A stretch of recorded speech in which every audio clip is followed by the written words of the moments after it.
నారాయణం నమస్కృత్య నరం చైవ నరోత్తమం దేవీం సరస్వతీం వ్యాసం తతో జయముదీరయేత్. హరి ఓం. పరమేశ్వర స్వరూపమైన సభకి నమస్కారం. నిన్నటి రోజు ప్రసంగాన్ని పూర్తి చేసే సమయానికి నేను మీకు ఒక విషయాన్ని విజ్ఞాపన చేసి ఉన్నాను. హరినామస్తుతి చేయు కావ్యము సువర్ణాంభోజి హంసావళీ సురుచిభ్రాజితమై మానస సరస్ఫూర్తిన్ వెలుంగొందు. హరినామస్తుతిలేని కావ్యము విచిత్రార్థాన్వితంబయ్యు శ్రీకరమయ్యుండతయోగ్య దుర్మదనత్కాకోల కర్తాకృతిన్ అంటాడు నారదుడు వ్యాసభగవానుడితోటి. చెప్పేటటువంటి కథా విశేషం కావ్య వస్తువు విశేషమైనటువంటి వర్ణనలతో కూడినదై ఉండి ఉండవచ్చు. అందులో సాహిత్యం చాలా గొప్పదై ఉండవచ్చు, అనేకమైన అలంకారములు చోటు చేసుకుని ఉండవచ్చు, శబ్దశక్తి ఉండి ఉండవచ్చు. కానీ ఆ చెప్పినటువంటి విషయము ఈశ్వరుడు గురించి చెప్పి ఉండి ఉండకపోతే దాని వలన నిష్ప్రయోజనము. కానీ ఏ కావ్యము భగవంతుణ్ణి ప్రతిపాదన చేస్తుందో, భగవంతుని యొక్క గుణములను పొగుడుతుందో, భగవంతుడి గురించి చెప్పే ప్రయత్నం చేస్తుందో అది మాత్రమే ఉద్ధరిస్తుంది.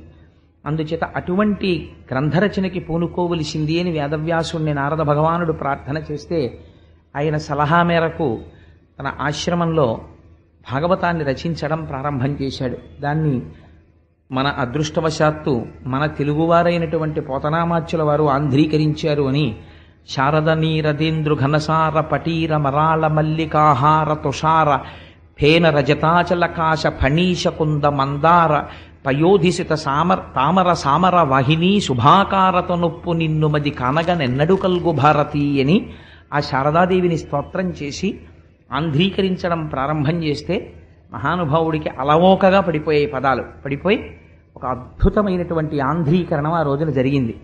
అటువంటి భాగవతంలో శౌనకాది మహర్షులందరూ కూడా సత్రయాగం చేస్తున్నారు.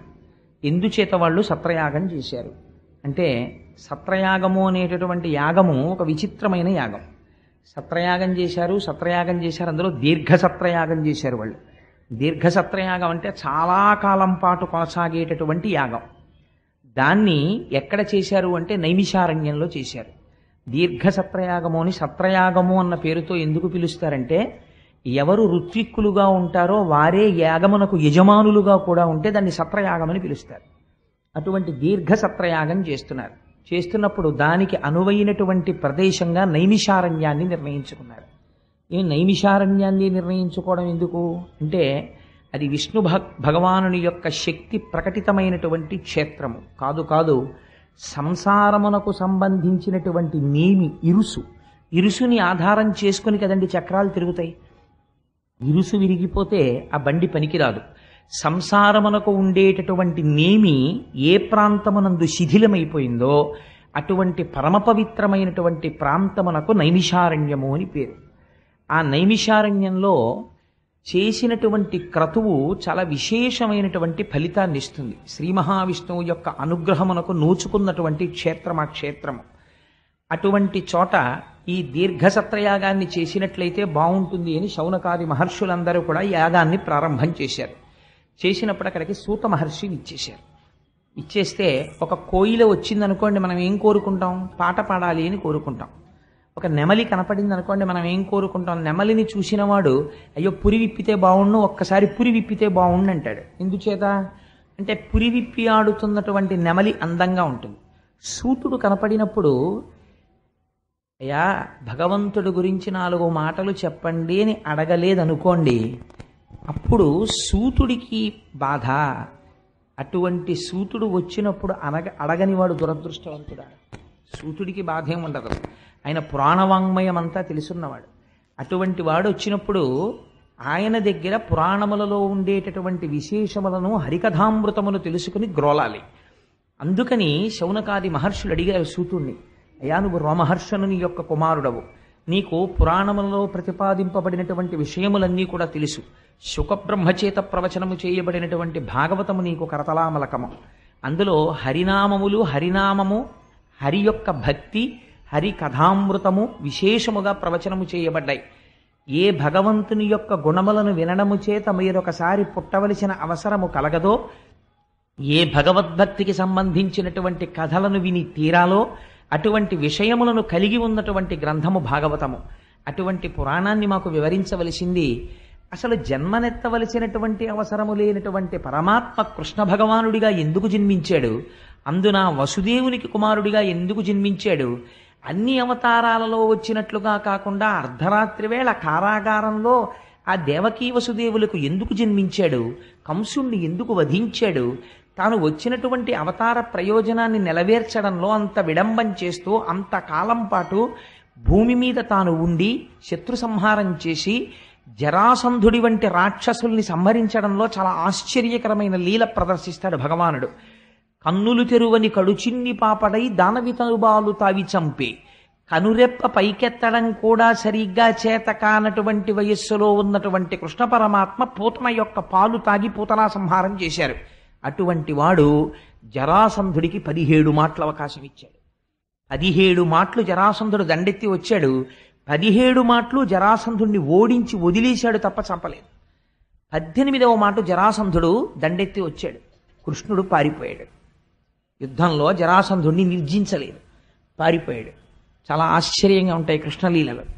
ఇంతమంది రాక్షసుల్ని మట్టు పెట్టినవాడు జరాసంధుడిని మట్టు పెట్టలేడా? ఎందుకు పారిపోయాడు అసలు జరాసంధుడు కనపడినప్పుడు? ఇవి చాలా ఆశ్చర్యకరంగా ఉంటాయి ఈ లీలలు. ఈ లీలలు మాకు వినిపించవలసింది. ఎన్ని కోట్ల జన్మముల నుండో భగవంతుని యొక్క కథని విస్మృతి పొందడం చేత మేము మళ్ళీ మళ్ళీ మళ్ళీ మళ్ళీ అనేక యోనుల యందు తిరుగుతున్నాం. కానీ ఇన్నాళ్లకి మాకు భాగవత కథాశ్రవణం చేసేటటువంటి అదృష్టం పట్టింది. చేత మహానుభావ సుత మహర్షి ఆ భగవత్ కథలను కలిగినటువంటి అమృత స్వరూపము కనుక దానికి భాగవతమని పేరు. భగవంతుడు అంటే ఏమిటో తెలుసా అండి? దాని గురించి అథర్వశిరోపనిషత్తు ఒకలా మాట్లాడింది, విష్ణు పురాణం ఒకలా మాట్లాడింది. భ గ వా అంటే ఐశ్వర్యము, బలము, జ్ఞానము, శక్తి, వీర్యము, తేజస్సు. ఈ 6 గుణములు భ గ వ అనబడేటటువంటి 3 అక్షరముల చేత ప్రతిపాదింపబడతాయి. ఈ 6 కళ్యాణ గుణములు పరిపూర్ణముగా కలిగిన వాడెవడో, న అన్న అక్షరము చేత హేయమైన గుణములు లేనివాడెవరో, ఎవడు దయాస్వరూపుడో అటువంటి వాడి గురించి ప్రతిపాదింపబడితే, అటువంటి వాడిని గురించి చెప్తే అది భగవత్ శబ్దము కాదు. రెండవ అర్థం, మనిషికి పుట్టుక చేతనే జీవాత్మ పరమాత్మల యొక్క భేదము లోపల నాటుకుని ఉంటుంది. నేనెంతటి వాడినండి, ఈశ్వరుడు చాలా ఉత్కృష్టుడు అన్న మాట అనడానికి ప్రత్యేకమైనటువంటి ఆ మాట అనడం కూడా చాలా గొప్ప. అంత తేలిగ్గా భగవంతుడి యొక్క గొప్పతనాన్ని అంగీకరించలేడు. కానీ జీవ పరమాత్మల మధ్య ఉండేటటువంటి భేదమును తొలగించి రెండు ఒక్కటే అనేటటువంటి అభేద బుద్ధి లోపల కలిగి ఇక్కడే అపరోక్షానుభూతిని తాను పొంది ఆత్మదర్శనమయ్యేటటువంటి స్థితిని అనుగ్రహించగలిగినటువంటి స్వరూపము ఏది ఉన్నదో, ఏది మీ భక్తికి కర్మకి మెచ్చి జ్ఞానమీయగలదో అటువంటి పదార్థమునకు భగవన్ అని పేరు. ఈ భగవత్ శబ్దమును ఎవరు అర్థము చేసుకోగలుగుతున్నారో అటువంటి వాడికి పండాహ అని పేరు. పండా అని అందుకే పోతనామాచ్యుల వారికి ఒక బిరుదు సహజ పండితుడు. ఆయన ఎక్కడా తెలుసుకున్నట్టు కానీ ఏ గురువు దగ్గర కూర్చుని శ్రవణం చేసినట్లు కానీ మనకి కనపడదు. కానీ పోతన గారికి మరి ఇంత జ్ఞానము ఎలా కలిగింది అంటే ఆయన సహజ పండితుడు. సహజ పండితుడు అంటే పుట్టుకతోట ఆయనకి పద్యాలు రాయడం వచ్చింది, కవిత్వం చెప్పడం వచ్చిందని కాదు దాని అర్థం. పండాహ అన్న శబ్దంలోంచి పండితుడు అన్న మాట వచ్చింది. పండా అని ఎవరిని పిలుస్తారంటే ఏ వ్యక్తికి, ఏ భక్తుడికి భగవంతుని యొక్క నిర్హేతుకమైన కృప ప్రసరించిన కారణము చేత ఆయన భక్తి ఫలస్వరూపమును పొందితే మాయా అనబడేటటువంటి తెర తొలగి జీవబ్రహ్మైక్య సిద్ధి కలిగి భగవంతునికి సంబంధించినటువంటి జ్ఞానమును పరిపూర్ణముగా పొందుతాడో అటువంటి వాణ్ణి పండితుడని పిలుస్తారు లోకంలో. అందుకే భగవద్గీతలో పండితుడు అనగా ఎవరు అంటే బ్రాహ్మణుని యందు, గోమాంసమును తిని చండాలుని యందు, కుక్క యందు, ఏనుగు యందు సమబుద్ధి కలిగిన వాడెవడో పండితాహ సమదర్శన, వాడు సమదర్శనములు కలిగినటువంటి పండితుడు అన్నారు కృష్ణ భగవానుడు. అందుచేత అటువంటి స్థితి పండితుడికి ఉంటుంది. కాబట్టి ఇటువంటి పండితుడు ఎలా తయారు కాగలడు అంటే అది ఈశ్వరానుగ్రహం ఉన్నవాడు మాత్రమే కాగలడు. ఎవడు పరమభక్తితో ఉంటాడో ఆ భక్తి పండుతుంది కొన్నాళ్ళకి. ఒక మామిడి చెట్టు మీరు వేశారనుకోండి, ఆ మామిడి చెట్టుకు ఒక పండు పండాలని మీకు కోరిక. దాన్ని తీసుకొచ్చి మీరు కావులో పెట్టి పండించడం కాదు, చెట్టును ముగ్గితే ఆ పండు తినాలి. కానీ మీరు పెట్టినటువంటి విత్తనంలోంచి చెట్టు రావాలి, దాన్ని మేకలు ఆవులు తినేయకుండా ఉండాలి, అది ఒక స్థితికి రావాలి, అది పూత పుయ్యాలి, విశేషమైన మంచు పడి ఆ పువ్వులు వాడిపోకుండా ఉండాలి, అవి పిందెలవ్వాలి, ఆ పిందె రాలిపోకుండా ఉండాలి, అది కాయ అవ్వాలి, వీధిలో ఉన్న పిల్లలు రాళ్లు పెట్టి కొట్టి కింద పడిపోకుండా అది కాపాడబడాలి, దాన్ని చిలక కొట్టకుండా ఉండాలి, అది చెట్టున పండాలి, ఆరముగ్గాలి, ముగ్గిన తరువాత కాకులు వచ్చి పొడి చేసి తినేయకుండా ఉండాలి, అది భూమి మీద పడాలి, పడే లోపల కింద పడి చితికిపోకుండా చక్కగా మీరు పరిచిన ఏ గడ్డిలోనో పడాలి, పడి మీ చేతికి దక్కితే అందులోంచి సువాసనలు వెదజల్లుతున్నటువంటి ఆ ఫలాన్ని ఆస్వాదించిన నాడు మీరు చేసినటువంటి ప్రయత్నమునకు సిద్ధి. ఈ పండు పండడం అనేటటువంటిది ఎటువంటిదో, మీరు ఆ మామిడి విత్తనం పెట్టిన దగ్గర నుంచి చిట్ట చివరదేది పండు పండుట. పండు పండుట మీ చేతిలో లేదు, అది తనంత తాను పండాలి. మామిడి పండు ఓ పండు పండిపో, పండు పండిపో అంటే పండదు, తనంత తాను పండిపోతుంది. అందుకేనండి శాస్త్రంలో ఒక గొప్ప రహస్యం ఉంది. రామకృష్ణ పరమహంస అంటారు, తొక్కలేని పండు పండదు. పండు పండిపోయిన తరువాత తొక్క నుంచి విడిపోతుంది. చూడండి ఆశ్చర్యం, ఒక మామిడి పండు బాగా ముగ్గిపోయింది అనుకోండి, మీరు బలవంతంగా దాన్ని ఏదో ఆ మామిడి కాయకు ఉండేటటువంటి పైన ఉండేటటువంటి ఆ తొక్క తీసేయడానికి ఆల్చిప్ప లాంటి దాన్ని పట్టుకొచ్చి ఊరగాయలు పెట్టే ముందు బలవంతంగా ఉత్తరిస్తారు. అలా చెయ్యక్కర్లేదు. మామిడి పండు బాగా ముగ్గిపోయింది అనుకోండి, మామిడి పండు బాగా ముగ్గిపోయింది, దీనికి తొక్క తీయండి అని ఎవరు అడగరు. తొక్క తీసే ప్రయత్నం మీరు చేసినా అందులోకి గుజ్జు వచ్చేస్తుంది. వచ్చేస్తే ఒక్కొక్క నాడు ఆ తొక్కతో కలిపి తినేస్తాడు కూడా. ఏమైపోయింది, ఆ పండు లోపల పండిపోయినటువంటి పండుకి రక్షకత్వంతో ఈ పైన ఉన్నటువంటి తొక్క నిలబడుతుంది. కానీ చిత్రం ఏమిటంటే ఈ తొక్క రంగు కూడా మారిపోతుంది, లోపల పండు పండిపోయిందని తెలిసిపోతుంది. మాయ లేకపోతే బ్రహ్మము తెలియదు. బ్రహ్మము తెలిసినా మాయ ఉన్నది అని తెలియచెప్పడం కోసమని ఈ పండిపోయినటువంటి మహాజ్ఞాని మాట్లాడితే తప్ప మాయ యొక్క అస్తిత్వం తెలియదు. ఈ రెండు పండు తొక్క ఎలా కలిసి ఉంటాయో మాయా బ్రహ్మము అలా ఉంటాయి. చిత్రంగా ఉంటుంది. అందుకే కొబ్బరి కురిడి అయిపోయింది అనుకోండి, దాన్ని ఇంక ఇంట్లో వాడరు. లేకపోతే కొబ్బరి కురిడి అయిపోయింది అనుకోండి, ఆ కురిడిని తీసుకెళ్ళి కొబ్బరికాయ కొట్టడానికో ఇంకొక ప్రయత్నానికో వాడరు, దాన్ని పూర్ణాహుతిలో వేసేస్తారు. కొబ్బరి చెక్క వేయండి అనరు. కొబ్బరి పెంకుని చాలా గట్టిగా పట్టుకుంటుంది, కానీ లోపల ఉన్న నీరు ఆవిరైపోయి కొబ్బరి కురిడి అయిపోయింది అనుకోండి, పైన ఉన్నటువంటి డిప్పతో ఉన్న సంబంధాన్ని వదిలిపెట్టేస్తుంది. వదిలిపెట్టేసి ఇలా అంటే గుడుగుడు గుడుగుడులు ఆడుతుంటుంది. దాని అర్థం ఏమిటో తెలుసా అండి, ఈ శరీరములోనే ఉన్న లోపల ఉన్న ఆత్మగా తానుండి దీంట్లో డబ్బాలో బెల్లం ముక్క కొట్టుకున్నట్టు కొట్టుకుంటుంటాడు, విడిపోయాడు. ఉట్టినే ఇందులో ఉన్నాడు. ఇలా కొడితే కురిడీలో పడిపోయినట్టు ఎప్పుడైనా ఇందులోంచి కురిడీగా బయటకు వచ్చేస్తాడు, పూర్ణత్వాన్ని పొందేశాడు. ఇప్పుడు ఆ పూర్ణత్వాన్ని పొందేసిన కురిడి తినడానికి కాదు, పూర్ణాహుతిలో పడేయడానికి పనికొస్తుందండి. పూర్ణాహుతి ఒకటి పూర్తయిపోయింది అని చెప్పడానికి పూర్ణాహుతి చేస్తారు. ఇంకా మళ్ళీ రావలసిన అవసరం లేని స్థితికి వెళ్ళిపోయాడు అని చెప్పడానికి తాను కురిడి అయిపోతాడు. కురిడి అయిపోతే అందుకే కొబ్బరికాయతో మనకి రోజు సంబంధం. ఈ లోపల ఆత్మని తాను తెలుసుకుని ఆత్మగా ఉండి ఈ పై శరీరంతో సంబంధం ఉండదు. ఇంట్లో ఉన్న వాళ్ళకి చూసే వాళ్ళకి ఏమిటండి ఆయన ఏం పట్టించుకోరు, అలాగా ఆరోగ్యం అలా అయిపోతుంది, ఆయనకి ఏమీ అక్కర్లేదు అంటే ఆయన తెలుసుకున్నాడు, ఇంకా తను నిలబెట్టుకోవలసిన అవసరం లేదు, అయిపోయింది దీని పరిస్థితి. దీనితో ఏది చెయ్యాలో అది చేసేసాను గృహస్థాశ్రమంలోకి వచ్చి. ఇంకా దీనితో చెయ్యవలసింది ఏమైనా మిగిలిపోయి ఉంటే ఇంకా ఈ ఒళ్ళు వృద్ధాప్యంలో గడగడలాడుతూ ఈశ్వరుణ్ణి సేవించడానికి ఈ రెండు చేతులు ఇలా కలిపి నమస్కరించడానికే తప్ప ఇది ఉండాలన్న కోరికేం లేదు. లోపలున్నది తాను, ఇందులోంచి ఎప్పుడు బయటికి వెళ్ళిపోతానా అని చూస్తాడు. అబ్బా ఎన్నాళ్ళు ఉంటాను ఇందులో అని. కురిడి ఇలా అంటే కొబ్బరికాయ విడిపోయి పగలగొట్టేసి తీసేసి వేరే పెట్టేసి పూర్ణాహుతిలో పడేసినట్టు. కాబట్టి ఏమైపోయింది, ఇప్పుడు ఆ శరీరం పూర్ణాహుతికి వెళ్ళిపోయింది.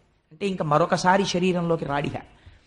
కాబట్టి మాయ ఉంటే బ్రహ్మము తెలుస్తుంది, మాయ లేకపోతే అసలు బ్రహ్మము యొక్క అందము ఆవిష్కృతం అవ్వడమే కష్టం అన్నారు రామకృష్ణ పరమహంస. చూడండి, చీకటి అన్నది లేదనుకోండి ప్రపంచంలో, మీకు వెలుతురు యొక్క గొప్పతనం ఎలా తెలుస్తుంది?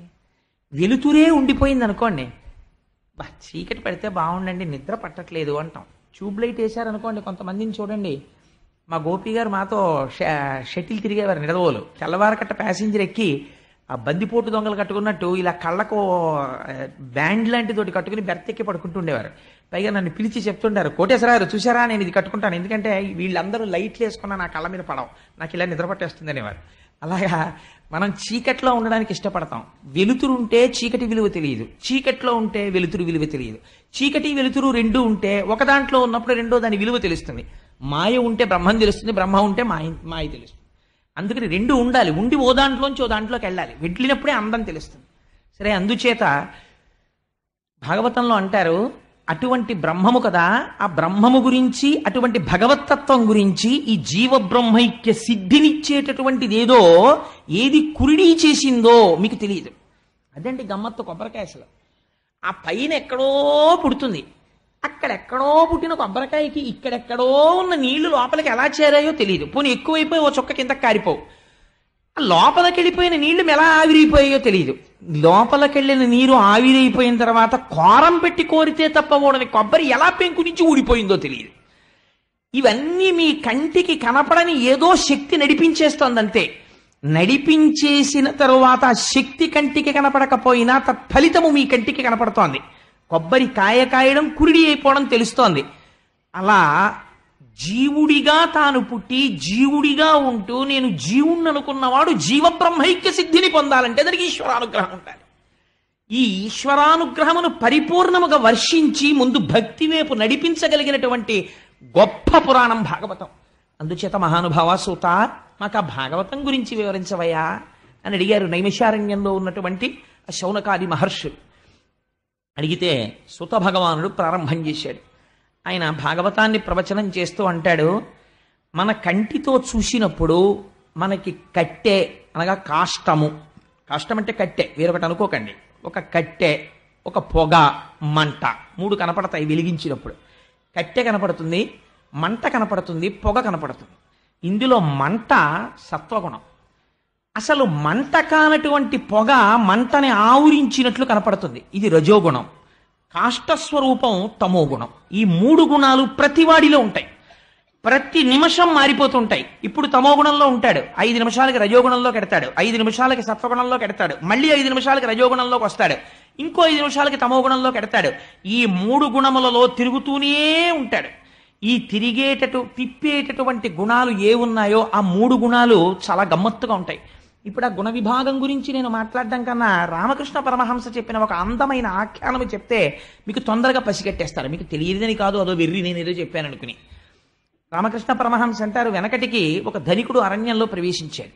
అక్కడ ఉండేటటువంటి దారి దొంగలు ఆ వచ్చినటువంటి ధనికుణ్ణి పట్టుకుని నిగ్రహించి ఆయన దగ్గర ఉన్నటువంటి ధనాన్ని దోచుకున్నారు. ఆయన చెట్టు కింద పడిపోయి ఉన్నాడు. అందులో ఒక అతను అన్నాడు, ఇప్పుడు వీడి ధనం అంతా దోచేసుకున్నాం, ఇతన్ని ఇలా వదిలిపెట్టడం వల్ల మనకేమైనా ప్రమాదం కలగచ్చు, చంపి అవతల పారేస్తే వచ్చిన సమస్య ఏమిటి, ఓ బండరాయి పట్టరండి వాడి తల మీద పడేద్దాం చచ్చిపోతాడు అన్నాడు. రెండవ వాడు అన్నాడు, ఓన్లేరా వాడి ధనం అంతా దొంగిలించాం, చంపేయడం ఎందుకు, చేతులు కాళ్ళు కట్టేద్దాం, ఆ తర్వాత వాడు అదృష్టం ఉంటే విప్పుకుంటాడు, దురదృష్టవంతుడైతే వాడికి ఏమీ దొరక్క చచ్చిపోతాడు, ఆ పని మన చేత్తో చేయడం ఎందుకు, కాళ్ళు చేతులు కట్టేద్దాం అన్నాడు. మూడో ఆయన ఏమీ మాట్లాడలేదు, కట్టేద్దామని లేదు, చంపేద్దామని లేదు. కొంతసేపటికి ఈ ధనికుడు చెట్టు కింద పడిపోయి ఉన్నాడు, ముగ్గురు దొంగలు వెళ్ళిపోయారు. మాట్లాడని దొంగ వెనక్కి వచ్చాడు, వాళ్ళిద్దరూ నిద్రపోతున్నారు. వెనక్కి వచ్చి, అయ్యా మేము మీ ధనం తీసుకోవడమే కాకుండా కట్టేశామండి, పాపం మీరు ఆకలితో ఉన్నారో దాహంతో ఉన్నారో మీ కట్లు విప్పేస్తానని కట్లు విప్పేస్తే ఆ ధనికుడు అన్నాడు, అయ్యా నా శరీరం బడలిపోయింది భయంతో, నేను మా ఊరు చేరాలి, కానీ అరణ్యంలో నాకు దారి ఎలా తెలుస్తుంది, నేను పరిభ్రమిస్తూ చచ్చిపోతానేమో, మీకు దొంగలు కాబట్టి ఎట్టించి వెళ్లాలో తెలుసు, ఊళ్ళోకి ఎట్టెడతారో నన్ను తీసుకెళ్ళండి అన్నాడు. రండి అని చెయ్యి పట్టుకుని దగ్గరిత్రారిలో ఊరికి తీసుకెళ్ళి ఆ ఊరి రోడ్డు కనపడింది, ఆ రోడ్డు దగ్గర చూపించి మీరు ఇంటికి వెళ్ళిపోండి నేను వెళ్ళిపోతున్నానన్నాడు. మీరు రెండో కప్పు కాఫీ తాగుదురు కానన్నాడు ఆయన. నేను రానన్నాడు. నేను రానండి మీరు వెళ్ళిపోండి చాలని దొంగ మళ్ళీ అరణ్యంలోకి వెళ్ళిపోయాడు. ఇందులో చంపేద్దామన్నవాడు తమోగుణం, కట్టేద్దామన్నవాడు రజోగుణం. వదిలేద్దామని దారి చూపించిన వాడు సత్వగుణం. ఒకటి గుర్తుపెట్టుకోండి, సత్వగుణం ఇంటికి తీసుకెళ్ళదు, దారి చూపిస్తుంది అంతే. తమోగుణం మనిషిని నాశనం చేసేస్తుంది. రజోగుణం సంసారమునందు బంధిస్తుంది. సత్వగుణం ఈశ్వరుడి వైపుకి దారి చూపిస్తుంది, కానీ నిలకడ ఉండదు, జారిపోతుంటాడు. సత్వము నుండి శుద్ధ సత్వములోకి వెళ్ళాలి. ఈ సత్వగుణము లోపల పెంపొందితే నిరంతరము బాగా అభ్యాసము చేస్తుంటే, తనని తాను పరిశీలనము చేసుకుంటుంటే, నాకు ఎక్కడి నుంచి వస్తోంది కోపం, నేను ఎందుకు పడుతున్నాను బంధనంలో, ప్రతి క్షణం లోపల జరుగుతూ ఉండాలి. ఇంద్రియ లౌల్యం కలిగిందనుకోండి, ఎందుకు కలుగుతోంది నాకు ఈ లౌల్యం అని మీరు పరిశీలన చెయ్యగలగాలి. అలా చేసుకుంటూ ఉంటే అది సత్వగుణంలో నిలబెడుతుంది. అలా నిలబెట్టగా కొన్నాళ్ళకి ఆ సత్వగుణం భగవదారాధన వైపుకు తీసుకెడుతుంది. ఆ ఆరాధనమే భక్తి. ఈశ్వరుడి పట్ల భక్తితో ఉంటాడు. ఆ భక్తి చేత ప్రీతి చెందిన పరమాత్మ ఒకనాడు జ్ఞానం ఇస్తాడు. అజ్ఞానాద్దేవతు కైవల్యం, ఆ జ్ఞానము చేత కైవల్యం వస్తుంది. కాబట్టి ముందేది కలగాలి? భక్తి కలగాలి. ఈ భక్తి కలగడానికి ఈశ్వరుడి గురించి వినాలి. ఈశ్వరుడి గురించి ఎక్కడ చెప్తారు మీకు? విశేషంగా భాగవతంలో చెప్పారు. అందుకని సూతుడు అన్నాడు, ఈశ్వరుడు ఈ లోకమునంతటా నిండి నివిడీకృతమైపోయాడు. ఎక్కడ లేడని నువ్వు అనుకోకు. ఈ లోకమంతా ఈశ్వరమయం జగత్తు. విష్ణువు నిండిపోయి ఉన్నాడు విశ్వముగా. ఎలా అని నువ్వు అడుగుతావేమో. ఆయన విరాట్ రూపమునందున్నాడు అన్నాడు. ఎలా విరాట్ రూపంలో ఉన్నాడు? 16 కళల చేత నిండిపోయి ఉన్నాడు. నువ్వు చూడగలిగితే ఏవవి? 5 జ్ఞానేంద్రియములు, 5 కర్మేంద్రియములు, మనస్సు లేదా అంతఃకరణము 11, 5 పంచభూతములు. ఈ పంచభూతములు పృథివి, ఆపస్తేజో, వాయు, ఆకాశములు, 5 జ్ఞానేంద్రియములు. కన్ను చూస్తోంది అంటే ఎవరు చూపిస్తున్నారండి? చూడగలిగిన శక్తికి కంటిని ఇచ్చినవాడు పరమాత్మ. వినగలిగిన శక్తి చెవికి ఇచ్చినవాడు పరమాత్మ. స్పృశించినప్పుడు తెలుసుకోగలిగిన శక్తిని చర్మములకు ఇచ్చినవాడు పరమాత్మ. ఈ జ్ఞానేంద్రియములు, ఈ కర్మేంద్రియములు నోట్లో వేసుకుంటే నోరు తినడానికి ఉపయోగిస్తుంది, మాట్లాడడానికి ఉపయోగిస్తుంది. కరచరణాదులు కదలికకు ఉపయోగిస్తాయి. అలాగే మలద్వారము, మూత్రద్వారము ఒకటి శరీరములో ఉన్న శేషమును బయటికి పంపడానికి, ఒకటి ప్రత్యుత్పత్తికి ఉపయోగపడుతుంది. ఇలా 5 కర్మేంద్రియములు, 5 జ్ఞానేంద్రియములను, వీటిని శాసించగలిగిన అంతఃకరణము, బయట లోపల అండాండ పిండాండములలో ఉండేటటువంటి పంచమహాభూతములు, పృథివి, ఆపస్తేజో, వాయు, ఆకాశములు. దేనికి నువ్వు గర్వపడుతున్నావు? ఏది? నీవు చదువుకున్న చదువు అంతా పెట్టి 1 అంగుళము భూమిని నేను పెంచాను. పూర్వం ఎన్ని వేల కిలోమీటర్ల దూరం ఈ భూమి ఉందో అంతకన్నా ఇంకొక అంగుళం నేను ఈ భూమిని పెంచాను. పెంచి చూపించు. నువ్వు పెంచలేవు. 1 అంగుళం తగ్గించాను, తగ్గించి చూపించు. నువ్వు తగ్గించలేవు. ఇత పూర్వము లేని జలమును నేను నీటిని సృష్టించాను, నువ్వు సృష్టించలేవు. ఈ గాలిని నేను సృష్టించాను, నువ్వు సృష్టించలేవు. అగ్నిహోత్రమును వంట చేయడానికి ఉపయుక్తమైన అగ్నిని నేను సృష్టించాను, నువ్వు సృష్టించలేవు. ఈ ఆకాశమును నేను సృజించగలను, నువ్వు చెయ్యలేవు. ఈ పంచమహాభూతములు ఈశ్వరుడి చేత నిండికృతమైపోయాయి. ఇంద్రియములు నిండిపోయాయి, కర్మేంద్రియములు నిండిపోయాయి, అంతఃకరణము ఆయన వలన ప్రచోదనమై ఉన్నది. ఈ 16 ఈశ్వరుడై ఉన్నాడు. ఇప్పుడు విరాట్ రూపముగా అంతటా వాడున్నాడు. ఏది? నువ్వు అడుగు తీసి అడుగే ఈశ్వరుడు లేని ప్రదేశం నాకు చూపించు. కాబట్టి ఇప్పుడు ఎక్కడున్నాడు పరమాత్మ? అంతటా ఆయనే నిండిపోయి ఉన్నాడు. సహస్రశీర్ష పురుష సహస్రాక్ష సహస్రపాత్ సభూమిం విశ్వతో వృత్వా అత్యతిష్ట దశాంగుళం. అలా నిండిపోయిన పరమాత్మని వెతకగలిగిన కన్ను నీకు కావాలి. ఇంద్రియములు చెప్పినటువంటి కోర్కెలకి లొంగిపోవడానికి చూసే కన్ను, ఇంద్రియములలో చెవి వినకూడని దాన్ని విను అని చెప్పినప్పుడు మనస్సు యొక్క మాట విని వినేటటువంటి చెవి కాదు నీకు కావలసింది. భగవంతుడు అంతటా ఉన్నాడన్న మాట వినడానికి ఉపయుక్తమైన చెవి నీకున్నదా? విరాట్ రూపముతో అంతటా ఈశ్వరుడున్నాడని చూడగలిగిన కన్ను నీకున్నదా? ఈ స్పర్శేంద్రియముల యందంతటా ఈశ్వరుడున్నాడని చూడగలిగిన శక్తి నీకున్నదా? ఇలా చూడగలిగితే విరాట్ రూపుడై ఈశ్వరుడే ఉన్నాడు.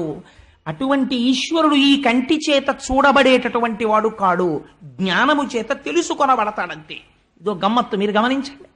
ఇప్పుడు విరాట్ రూపమునందు ఈశ్వరుడు ఉన్నాడు, మీరు చూపించండి నాకు అలాగా అని మీరు అన్నారనుకోండి, మీకు పృథివిగా కనపడుతుంది. పృథివి ఈశ్వరుడిగా చూడాలంటే ఏది ఉండాలి? జ్ఞానం ఉండాలి. జ్ఞానం ఉంటే తప్ప పృథివి ఈశ్వరుడని మీరు అంగీకరించలేరు. లేకపోతే నేను మీకు ఒక్క ఉదాహరణ చెప్తాను, మీరు తేలిగ్గా పసిగట్టగలరు. పంచభూతములలోంచి సృష్టి వస్తోందండి. ఎంత ఆశ్చర్యం చూడండి మీరు. మీరు మట్టిలోకి తీసుకొచ్చి ఇక్కడ నేను ఒక విత్తనం పెట్టి, ఇక్కడ ఒక మల్లె విత్తనం పెట్టి, అక్కడ ఒక మామిడి విత్తనం పెట్టాను అనుకోండి. మీరు ఇప్పటి వరకు ఏమంటున్నారు? పృథివీ ఈశ్వరుడు అంటారు ఏంటండి? పృథివీ జడము, దానికి ఏం తెలుసు, దానికి ఏం తెలియదు అంటున్నారు. ఏమీ తెలియని మట్టిలో మీరు మల్లె విత్తు, మామిడి విత్తు, వేప విత్తు పెట్టి మీరు సృష్టించని పంచభూతములలో నీటికి ఏం తెలుసు అన్నారు మీరు. ఆ నీటిని తెచ్చి పోశారు. సూర్యుడిలోంచి అగ్నిహోత్రం వస్తోంది. ఈ మూడింటి కలయికతో వేప చెట్టులోంచి మల్లె చెట్టు పుడుతుందా, మల్లె చెట్టులోంచి మామిడి చెట్టు పుడుతుందా? 3 విత్తనాల్లోంచి ఆ చెట్లే వస్తాయి. మల్లె తీగ పువ్వులే ఇస్తుంది, సువాసననిస్తుంది. మామిడి చెట్టు మామిడి పండునే ఇస్తుంది. వేప చెట్టు చక్కటి ఆరోగ్యవంతమైన గాలినే ఇస్తుంది. ఈ 3 పంచమహాభూతముల యొక్క కలయికలోంచి మళ్ళీ సృష్టి జరుగుతోంది. ఈ సృష్టిని ఈ పిండాండము తింటోంది. మళ్ళీ ఇందులో పృథివీ పెరుగుతోంది, జలము పెరుగుతోంది. బ్రహ్మాండంలో జలం మీరు పుచ్చుకుంటున్నారు, బ్రహ్మాండంలో పృథివీ ఇది పుచ్చుకుంటోంది. మళ్ళీ ఇందులోంచి మిగిలిపోయిన పృథివీ పుచ్చుకుంటోంది. ఎవ్వరూ పుచ్చుకోవట్లేదు. ఎవరు నడుపుతున్నారు ఈ సంఘాతం అంతటిని? ఇలా ఎవరు శాసనం చేస్తున్నారు? ఎవరు ఇలా నడవమని ఆదేశం చేస్తున్నారు? ఎవరి ఆదేశానికి భయపడి నడుస్తోంది? ఎవరు ఇలా చెయ్యగలుగుతున్నాడో వాడు ఈశ్వరుడు. అది మీ కంటికి కనపడదు, మీరు జ్ఞానము చేత తెలుసుకోవాలి. అయితే ఏమండి, అందరూ తెలుసుకోలేరు కదా. మరి ఈ మాంసనేత్రముతో చూడడానికి వీలుగా ఈశ్వరుడు కనపడతాడా? కనపడతాడు. పృథివీ ఈశ్వరుడే. జ్ఞానము చేత తెలుసుకోలేకపోయావు, కంచిలో పృథివీ లింగం అయిపోతాడు. అగ్ని ఈశ్వరుడే. జ్ఞానము చేత తెలుసుకోలేకపోయావు, అరుణాచలంలో అగ్నిలింగం అయిపోతాడు. అందుకే అరుణాచలం అంతరాలయంలోకి వెళ్ళి కాసేపు కూర్చుంటే బయట ఎంత చల్లగా ఉన్నా లోపల ఉక్కపోసి చెమట పడుతుంది. అగ్నిలింగం ఉంది. వేడి ఎక్కువైపోయింది అనుకోండి, కాలిపోతాం, దగ్గరికి వెళ్ళలేము. అందుకని ఈశ్వరుడు అంత అగ్ని మాత్రమే చూపిస్తాడు. కాదు అది జ్ఞానాగ్ని, వేరు విషయం.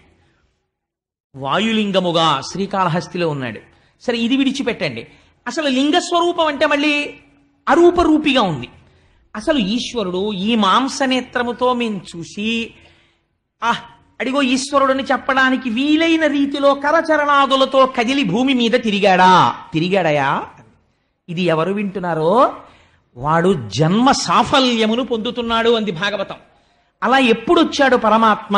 22 రూపములు ప్రధానమైనవిగా వచ్చాడు. నువ్వు గుర్తుపడితే ఆ 22 రూపముల గురించి వింటే నీకు ఈశ్వరుడు ఎంత ఉపకారం చేశాడో అర్థమైపోయింది అన్నాడు సూతుడు. ఎక్కడొచ్చాడు చెప్పమని అడిగారు శౌనకాది మహర్షులు. పరమానందంతో అడిగారు. ఆయన అన్నారు, క్షీరసాగరమునందు శయనించి లోకుల యొక్క అన్ని విషయములను యోగ నిద్రలో తెలుసుకుంటున్నటువంటి మూర్తిగా శంఖచక్ర గదాధరుడై నాభికమలము నుంచి చతుర్ముఖ బ్రహ్మగారు పుట్టగా కదిలిన బాహు పదంబుల కంకణ రవము సూప అంటారు పోతన గారు. ఇలా చేతులు కదులుతుంటే ఆయన వేసుకున్నటువంటి మణికంకణముల యొక్క ధ్వని కలుగుతుంటే ఆయన పాదాన్ని లక్ష్మీదేవి ఒత్తుతున్నప్పుడు ఆయన కొంచెం ఇలా అనేటప్పటికీ ఆ పాదములకు పెట్టుకున్నటువంటి నూపురముల యొక్క ధ్వని కలుగుతుంటే పచ్చని పీతాంబరం కట్టుకున్నవాడై తెల్లటి శంఖాన్ని చేతిలో పట్టుకుని, కుడి చేతిలో చక్రం పట్టుకుని, గద పట్టుకుని, పద్మము పట్టుకుని శేషుడి మీద పడుకున్నటువంటి ఆ శ్రీ మహావిష్ణువు ఉన్నారే శ్రీమన్నారాయణుడు. ఆ శ్రీమన్నారాయణుడు ఈ లోకమంతటికి ప్రధానమైనటువంటి స్వామి. అటువంటి స్వామి, ఆ నారాయణ తత్వము, ఆ నారాయణ మూర్తి అందరికీ గోచరమయ్యేవాడు కాదు. ప్రతివాడి మాంసనేత్రమునకు కనపడడం. అది ఎవరో యోగులు జీవితాలు మాకు సుఖాలు అక్కర్లేదని ఇంద్రియములను గెలిచిన వారై తపస్సు చేసి కొన్ని వేల జన్మలు భగవంతుడి కోసం పరితపించిపోయిన మహాపురుషులు ఎక్కడో ధ్యాన సమాధిలో ఈశ్వర దర్శనం చేస్తున్నారు. అది మొట్టమొదటి తత్వం. అది ఉన్నది. దానిలోంచి వచ్చే మిగిలినవన్నీ అది అవతారము కాదు, అది ఉన్న పదార్థము, ఇది మైనము. ఇప్పుడు దాంట్లోంచి ఎన్ని బొమ్మలైనా చెయ్యొచ్చు ముద్ద కట్టి. అది మట్టి, మూకుడు చేసుకోవచ్చు, అట్లకాడ చేసుకోవచ్చు. అసలు ఉన్నది ఏది? నారాయణుడు. ఇప్పుడు నారాయణుడిలోంచి అసలు ఈ సృష్టి జరగడానికి మొదట వచ్చినది ఏది? ఆయన నాభికమలంలోంచి ఒక చతుర్ముఖ బ్రహ్మగారు ఆవిర్భవించారు. 4 ముఖాలతో వేదం చెప్తూ శ్రీమన్నారాయణుడు చెప్పిన ఆజ్ఞ ప్రకారం సృష్టి చేసిన వాడెవరో అది మొట్టమొదటి అవతారం చతుర్ముఖ బ్రహ్మగారు. ఆ చతుర్ముఖ బ్రహ్మగారి తర్వాత వచ్చినటువంటి అవతారం ఈ భూమినంతటినీ తీసుకెళ్లి తనదిగా అనుభవించాలనేటటువంటి లోభబుద్ధితో ప్రవర్తించినటువంటి హిరణ్యాక్షుణ్ణి వధించడానికి వచ్చినటువంటి యజ్ఞవరాహమూర్తి. 2-3 రోజుల్లో వస్తుంది వరాహావతారం యొక్క గొప్పతనం ఏమిటో. యజ్ఞవరాహమూర్తి రెండవ అవతారము. మూడవ అవతారము సంసారమునందు బద్ధులై కర్మాచరణము ఎలా చెయ్యాలో కూడా తెలియక కామమునకు అర్థమునకు వశులైపోయినటువంటి లోకుల్ని ఉద్ధరించడం కోసమని చతుర్ముఖ బ్రహ్మగారిలోంచి పైకి వచ్చినటువంటి మహానుభావుడైనటువంటి నారదుడు, అది మూడవ అవతారం. బ్రహ్మగారితో పాటు వచ్చినటువంటి వారు సనక సనందనాథులు. ఇక్కడ నారదుని యొక్క అవతారం. నారదుని యొక్క అవతారము తర్వాత వచ్చినటువంటిది సాంఖ్యయోగం చెప్పినటువంటి కపిలుడు. విశేషముగా వేదాంత తత్వాన్నంతటినీ చెప్పాడు కపిలుడు. కొద్ది రోజుల్లో, ఒక 5-6 రోజుల్లోనో వారం రోజుల్లో వచ్చేస్తుంది దేవహూతి, కర్దమ ప్రజాపతి. ఆ కపిలుడు ఆయన జన్మించడం, తల్లిగారికి కపిలగీత చెప్పడం, సాంఖ్యయోగం చెప్పడం, ఒళ్ళు గగుర్పొడుస్తుంది ఆ సాంఖ్యం వింటుంటే. అటువంటి సాంఖ్యములు చెప్పినటువంటి కపిలుడు. ఆ కపిలుని యొక్క అవతారము తర్వాత వచ్చినటువంటి అవతారము దత్తావతారము. దత్తాత్రేయుడై అనసూయ, అత్రి వాళ్ళిద్దరికీ జన్మించినటువంటి మహాపురుషుడై ముగ్గురు సృష్టికర్త, స్థితికర్త, ప్రళయకర్త అయినటువంటి బ్రహ్మ, విష్ణు, మహేశ్వరుల యొక్క తత్వముతో కూడినటువంటి వాడై జ్ఞానప్రబోధం చేసి ప్రహ్లాదాదుల్ని ఉద్ధరించినటువంటి అవతారం ఏది ఉన్నదో అది దత్తాత్రేయ స్వామి వారి అవతారము. మీరు ఒకటి గుర్తుపెట్టుకోండి, వ్యాసుడు ఏది చెప్పాడో అదే సత్యము. అందుకని ఆ వచ్చినటువంటి అవతారము దత్తావతారము. కపిలుడు, దత్తుడు అయిపోయిన తరువాత వచ్చినటువంటి అవతారము అరుచి అనబడేటటువంటి, కకూతి అనబడేటటువంటి, రుచి అనబడేటటువంటి పురుషుడికి కలిగినటువంటి ఒక మహాపురుషుడు యజ్ఞుడు. యజ్ఞుడనబడేటటువంటి రూపంతో స్వామి ఆవిర్భవించారు. ఆ తరువాతి అవతారమునకు వచ్చేటప్పటికీ వృషభుడు అన్న పేరుతో మేరుదేవి, నాభి అనబడేటటువంటి ఇద్దరు వ్యక్తులకు స్వామి వృషభుడు అన్న పేరుతో ఆవిర్భవించారు. వృషభుడు కూడా అయిపోయిన తర్వాత ఈ భూమండలాన్ని ధర్మబద్ధంగా పరిపాలించడానికి చక్రవర్తి రూపంలో ఉద్భవించమని భక్తులందరూ ప్రార్థన చేస్తే పృథు చక్రవర్తిగా ఆవిర్భవించాడు. ఆ రోజున భూమినంతటినీ గోవుగా మార్చి ఓషధుల్ని పిండాడు పృథు చక్రవర్తిగా. అందుచేత అది పృథు చక్రవర్తి యొక్క అవతారము. తర్వాత వచ్చినటువంటిది మత్స్యావతారము. మత్స్యావతారంలో సత్యవ్రతుడనబడేటటువంటి రాజు రాబోయేటటువంటి కాలంలో వైవస్వత మనువుగా రావాలి. ప్రళయం జరిగిపోతోంది, లోకమంతా సముద్రములన్నీ పొంగిపోయి సముద్రాలన్నీ కలిసిపోయాయి, నీటితో నిండిపోయింది, ఇంకా భూమి లేదు ఎక్కడ. అప్పుడు ఈ భూమినంతటినీ కలిపి ఒక పడవగా చేసి తాను మత్స్యమూర్తిగా తయారై వస్తుంది మత్స్యావతారం. అప్పుడు విందురు గాని పూర్తిగా. అందుకని నేను కొద్దిగా సంగ్రహంగా చెప్పేస్తున్నాను. ఈ అవతారాల యొక్క విశేషాలన్నీ మనకి 42 రోజుల్లో వచ్చేస్తాయి. ఏ అవతారంలో స్వామి ఏం చేశారో. తాను పెద్ద చాపగా మారి తనకుండేటటువంటి ఆ మూపుకి ఈ పృథివిని పట్టుకుని రథం కింద, పడవ కింద, అందులో సత్యవ్రతుడిని కూర్చోపెట్టి లోకములన్నీ నీటితో ప్రళయంలో నిండిపోతే ఆ పడవని లాగి ప్రళయాన్ని దర్శనం చేయించి వైవస్వత మనువుని కాపాడినటువంటి అవతారము మత్స్యావతారము. తదనంతరము క్షీరసాగర మథనం జరిగింది. అసలు విందులుగానే క్షీరసాగర మథనం ఎటువంటి క్షీరసాగర మథనమో అందులో లక్ష్మీదేవి పుడుతుంది. ఆ లక్ష్మీ కళ్యాణం వస్తుంది. అందులో లక్ష్మీ కళ్యాణం వింటే ఏమవుతుందో తెలుసా అండి? అపాంగై అన్న మాటకి వ్యాస భగవానుడు అర్థం చెప్తాడు. లక్ష్మీ కళ్యాణం ఎవరు వింటారో వాళ్ళకి కొన్ని కోట్ల జన్మల చేసినట్టు పాపము వలన అనుభవిస్తున్న దరిద్రం ఆ రోజుతో అంతమైపోతుంది. లక్ష్మీదేవి అనుగ్రహం కలుగుతుంది. ఆ లక్ష్మీ కళ్యాణం వస్తుంది. గోపాలకృష్ణ గారు ఈ దేవాలయానికి సంబంధించినటువంటి ఇక్కడ ఉన్నటువంటి ధర్మకర్తలు ఉదార బుద్ధితో ఒక నిర్ణయం చేశారు. లక్ష్మీ కళ్యాణం జరిగినటువంటి మరుసటి రోజు ఉదయం సాధ్యమైనంత వరకు దాన్ని సెకండ్ సాటర్డే నాడు సాయంకాలానికి వచ్చేటట్టుగా చూద్దాం అనుకుంటున్నాం. అందుకని కొంచెం అటు ఇటు చేస్తున్నాం ఆ ప్రసంగాన్ని. చేస్తే ఆదివారం నాడు లక్ష్మీ కళ్యాణం శనివారం సాయంకాలం విన్నాక ఆదివారం నాడు ఉదయం సువాసినులందరూ సామూహికంగా కూర్చుని పరమ వైదికంగా కుంకుమార్చన చేసుకునే అవకాశాన్ని కల్పిస్తున్నారు లక్ష్మీదేవికి. అటువంటి సామూహిక పూజ చెయ్యొచ్చు అమ్మవారు లక్ష్మీ కళ్యాణం జరిగిన తర్వాత. సరే, అందుచేత ఆ స్వామి క్షీరసాగర మథన సమయంలో మందర పర్వతం పాలసముద్రంలో మునిగిపోకుండా కూర్మావతారం ఇచ్చాడు. కూర్మావతారము తర్వాత వచ్చినటువంటి అవతారము మోహిని అవతారము. దేవతలకు దానవులకు అమృతాన్ని పంచిపెట్టేటప్పుడు మోహిని స్వరూపంతో, ఇవన్నీ మీరు ఎదరెదర వింటారు. క్షీరసాగర మథనం చెప్పినప్పుడు అసలు ఆ మోహిని ఎలా వచ్చిందో, ఈశ్వరుడు ఎందుకు భ్రమించాడో, మోహిని వెంట ఎలా పడ్డాడో, అయ్యప్ప స్వామి ఎలా ఆవిర్భవించారో, ఈ విశేషాలన్నీ క్షీరసాగర మథనంలో విందురుగాని. అప్పుడు వచ్చినటువంటి అవతారము మోహిని అవతారము. మోహిని అవతారము తర్వాత వచ్చినటువంటి అవతారము నరసింహావతారం. నరసింహావతారంలో హిరణ్యకశిపుణ్ణి వధించాడు. నరసింహావతారము తర్వాత వచ్చినటువంటి అవతారము వామనావతారం. అంటే మీరు ఒకటి తెలుసుకోండి, ఏమంటే మీరు చెప్తున్నటువంటి ఆర్డరు మేము విన్న మత్స్యకూర్మవరాహశ్చ నరసింహశ్చ వామనః దానికి తప్పుతోందేమని అనుకోకండి. ఇది మనువులు కాలగతిని పట్టి చెప్పుకుంటూ వెడుతున్నారు. అందుచేత వామనావతారం వచ్చింది. ఆ రోజున స్వామి పొట్టివాడై బలిచక్రవర్తి దగ్గర అర్థించాడు. అందులో ఉన్నటువంటి రహస్యాల్ని, అందులో ఉన్న అందాల్ని విందురుగాని. వామనమూర్తి యొక్క కథ వింటే ఆ ఇళ్లల్లో జరిగినటువంటి శుభకార్యాలు వైదికంగా పరిపూర్తి చేయకపోయినా, తద్దినం సరిగ్గా పెట్టకపోయినా తద్దోషము నివారించి ఆ కార్యం పూర్ణమైపోయినట్టుగా అనుగ్రహించేస్తాడు. అంత గొప్ప కథ వామనమూర్తి కథ. విందురుగాని వామనమూర్తి కథ కూడాను. దీని వామనావతారము.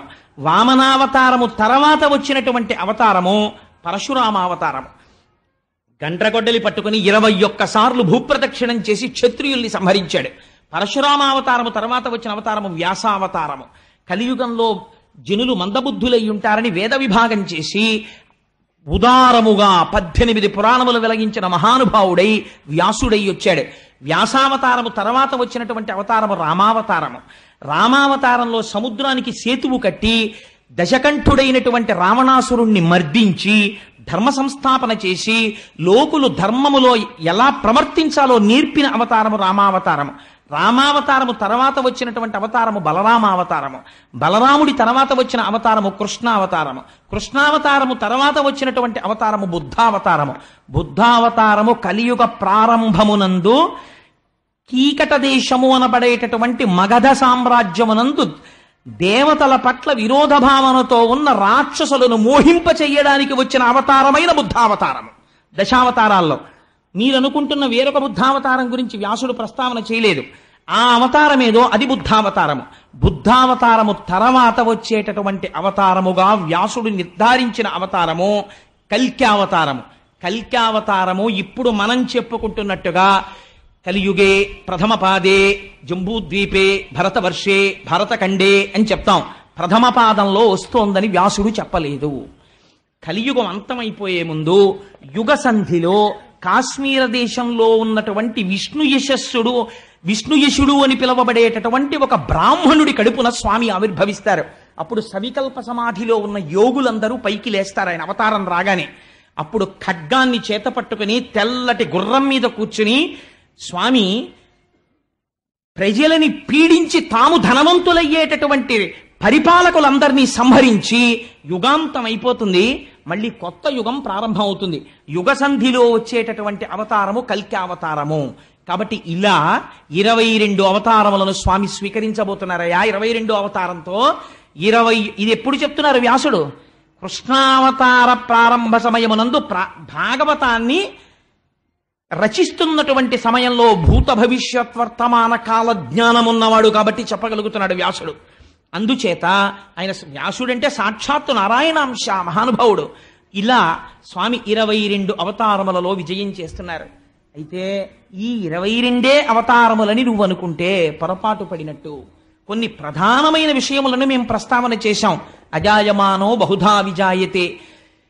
ఆయనకు అసలు ఒక రూపమును తీసుకోవలసినటువంటి అవసరము లేదు. అటువంటి స్వామి ఈ కంటితో చూడడానికి వీలైనటువంటి రూపమును పొందాడు. దేనికోసం ఆయనే చెప్పాడు, పరిత్రాణాయ సాధూనాం వినాశాయ చ దుష్కృతాం ధర్మ సంస్థాపనార్థాయ సంభవామి యుగే యుగే. అంతటా నిండి నిబిడీకృతమైన పరమాత్మని ఈ మాంసనేత్రముతో మేము ఈ రూపంతో చూడాలని అనుకుంటున్నటువంటి భక్తుల యొక్క కోరిక తీర్చడం కోసమని ఒక రూపమును స్వీకరించినటువంటి వాడు పరమాత్మ తప్ప ఆ రూపమే పరమాత్మ కాదు అని ఇన్ని రూపములతో వచ్చాడు. ఇందులో మళ్ళీ పూర్ణావతారములు, పరిపూర్ణావతారములు, అనువంశ అని ఆవేశావతారములు, లీలావతారములు, అనుప్రవేశము చేసినటువంటి అవతారములు, అనేకమైనటువంటి అవతారములు పొందాడు. ఆ అవతారములను లెక్కించడము ఎవరి వలన కాదు. ప్రధానమైన అవతారములను నీకు చెప్పాను.